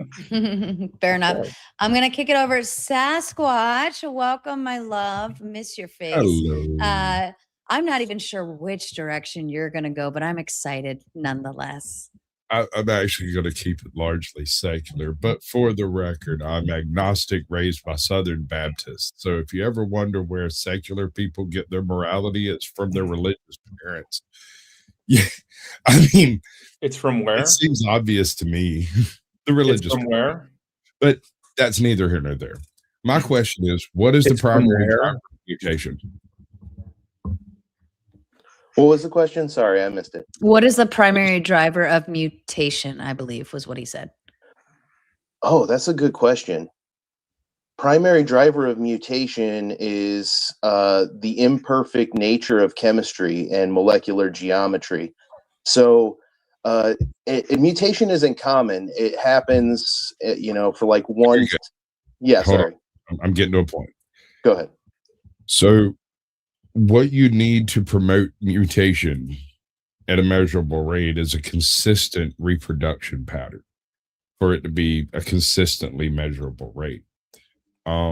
one of the issues that I see y'all running into between the two schools of thought here is, like, he kept bringing up very specific D-loop patterns, which are largely used to determine the age when an individual died, not so much how old they are or where they stand in a particular family tree, although they can lend credence to, you know, one being older versus another because, you know, ancestry does carry DNA from their parents. My point is this: how do you rectify the fact that 90 some odd percent of the human race is derived from a handful of villages that developed farming right around 6,000 years ago? You know, when the huge, enormous population boom takes off and all of your data goes back to 6,000 years, and what, you just don't look any farther? You say, Eureka, we found it. Question to us or Austin, or yeah, I mean, kind of hard to tell where you're coming. why do you chop it off at 6,000 years? That's my question. And when it comes to the DNA data specifically, well, because that would take us right back to the creation event with Eve, with the Y chromosome. It would take us back. Thank you, sir. Yeah. Can you repeat yourself? Your presupposition. It carries you back to we your all own got presuppositions. So I'm pointing. Okay, I understand. Okay, we're pointing out that the Bible says one thing: the biblical Adam and Eve. God created two people, Adam and Eve. Jesus says from the beginning of creation, he made them male and female. Adam, the first man; Eve, the mother of all living. That's what the Bible says. Okay, you can agree with it or disagree with it. So we go to the scientific. That is what the data. Bible says. The beginnings of your sentences are starting in the middle of mine. Are you okay? I know a couple of them earlier were crashing out. Okay, You'll be fine, sir. Just continue. Relax. You'll be all right. Do you believe you're related to grass and ladybugs as well? I think everything on this planet's related some way or another. Okay, I'll add you to my chart on that. So the scientific data. So I understand you're excited, okay, because I'm about to demolish your point. So we go to the scientific data. The D loop is neutral for the most part. So mutate. That's why a lot of these studies, like Parsons and Howell, they like to look at the D loop because the mutations there are going to stick around. It's the control region. They're neutral. So they get a mutation rate. It's fast. And they point out that, oh, wow, okay, if we take this observed rate, we go back roughly 6,000 to 6,500 years. So the Bible's claiming to be the history book of the universe. We look at the scientific data. The scientific data could have contradicted that, but it turned out to confirm that. So yeah, that 6,000 year point would be the creation point. The Y chromosome goes back to Noah at the flood bottleneck. There you go. But so basically you're saying something that me and Joe kind of talked about when we were prepping, which is that it's not like you looked at these scientific papers and saw 6,500 years and was like, oh yeah, okay, that makes sense. You saw you read the Bible, and then you went out and you found papers that said 6,500 years. No. Just no. Okay. Sam, you want to respond to that, or do you want me to respond to that? Yeah, go ahead. Okay, so you go to the data, and so, for example, before I was a Christian, I looked at the scientific data. I looked at the scientific data of mutation accumulation and how it puts shelf lives on genomes. That told me that, wow, the ape to man evolutionary story has some serious contradictions. Let's test it to the scientific data. I talked about this earlier, where you have the data and then the interpretation of the data. Yes, you told all of this. How much of the data do we look at, Donny? You're looping. Well, you keep asserting, Joe, because you don't understand the science of the issue. You keep asserting that I'm cherry picking when I've showed you several studies. Howell, Parsons, Santos, Helgeson. Helgeson so why does Parsons is a multi-generational pedigree, and yet you still keep asserting that I'm only looking at single generation pedigrees. Why does Parsons only look at 7% of the data then? I already explained, and let's see if you understood what I said. So reiterate why Parsons looked at the D loop. Go ahead. Let's see if you're listening. No, I want you to tell me why. Yeah, exactly. See, listen, dude, it's just so bad for you here. So many. Why are we disregarding 93% they look at the D loop for the 10th time. Scientific community supports. They look why at are the we D disregarding that? They look at the D loop. I was trying to cover that. It's largely neutral. The mutations accumulate in a neutral fashion. That's why Austin Parsons can't seem to understand. Guys, I understand you're excited. Parsons, Howell, Hold on. Let Donnie finish his thought. when you actually extend from the D loop to the entirety of the mitochondrial DNA, the coding regions, the mutation rate is going to be faster. And if you want to do mathematical calculations, Austin, looking at the max diversity in the entirety of the mitochondrial chromosome, you can't just look at the D loop mutations. If you want to do, buddy? if you want to Because do then you're gonna get mathematical wrong numbers. calculations, That's why need you to were look at notice phylogenetic how he's being rates. demolished and he You can't need to contain look at himself. He's crashing out. phylogenetic rates, not just pedigree rates. Parsons, All Howell, right. Helgeson, Why? Shu, they're all Why? pedigree rates. Not a single Shu one is of them is a Why? phylogenetic rate. Okay. So again, Why? Okay, Sarah, Here's can what I have I the have last to word here? do. Because I want to really address Here's what I have to do because I have to go catch a flight. We're at the 3-hour mark now. Donny. Every single one of you can absolutely stay along. Mr. Balderson is going to carry in my stead while I go hop on an airplane and head home. I'm so excited to go home, but I don't want to leave, but I have to. So what I'm going to do, I'm going to read just a couple super chats, and then I'm going to raid anyone watching over on the Raging Tomato side. I'm going to raid you over to Mr. Balderson's channel. Also, the moderator or the wrenches will be dropping the links into the chat, I'm sure. If anybody wants to stay and continue this conversation up top, you're welcome to. If you need to go, you're more than welcome to as well. Sydney comes in with the big 2, says for both, why only pedigree, not phylogenetic rates. Yep, this is exactly Phylogenetic. what we're talking. I'll take the answer Donny, first you need because to use the because phylogenetic pedigree rates, Donny. rates You gotta use them. artificially accelerate the You gotta use mutation them. rate, which they can then conflate with the substitution rate, so they can do bad math and lie with math to get 6,000 years. And if you take a phylogenetic rate, it's much, much longer than any young Earth creationist timeline will allow. And now let them run their usual nonsense It's a about question it. for both. I get to respond. It was a question for both. Circular reasoning. One response, and then I want to move on. Circular reasoning. So I'm glad this was brought up. So these founder populations so what they do is they cherry pick. They go with the outliers, ignore these sophisticated studies like Parsons, Howell, Helgeson that give us the young date. They look to founder populations like Tristan da Cunha, Canary. As a matter of fact, I actually addressed this in the discussion. They're good studies, but it's a different question. Okay. Founder studies are estimating demographic history using assumptions regarding what? Founder size, migration, drift, lineage extinction, effective population size. Austin, I get you're excited. It's my turn. Yeah, let him talk. Studies directly observe mutation accumulation. These are different studies. Richard III. Richard III is a great study. Interesting historical pedigree. Only 2 living maternal descendants, tiny sample size, and yet we still got an observed difference. Still remarkably rapid. So all of your repeated talking points from Dr. Dan Stern Cardinal are not helping. Sorry, your rescue device here just doesn't and work. The last thing I'll Donny. say is the neutral rate approximates the fixation rate. That's basic population genetics. You failed. You're just using a bad rescue device ad nauseum. It's not no rebuttal. I just destroyed. All right, next your question comes in from Objective Ethics with the big 20. His says, no atheist has a moral framework. Sam, then why is it that the majority of philosophers are both atheists and moral realists? Sam, I think this one's right at you, sir. Yeah, no problem. It's not that they don't have, well, so let's back up. They would have a moral framework, but it's just going to be grounded in subjectivity. They don't have an objective moral framework.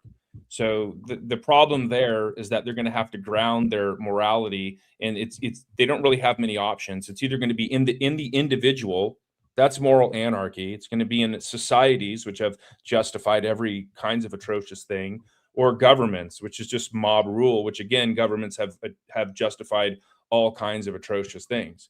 So like when they talk about morality, we can ask questions. Well, what's that grounded in?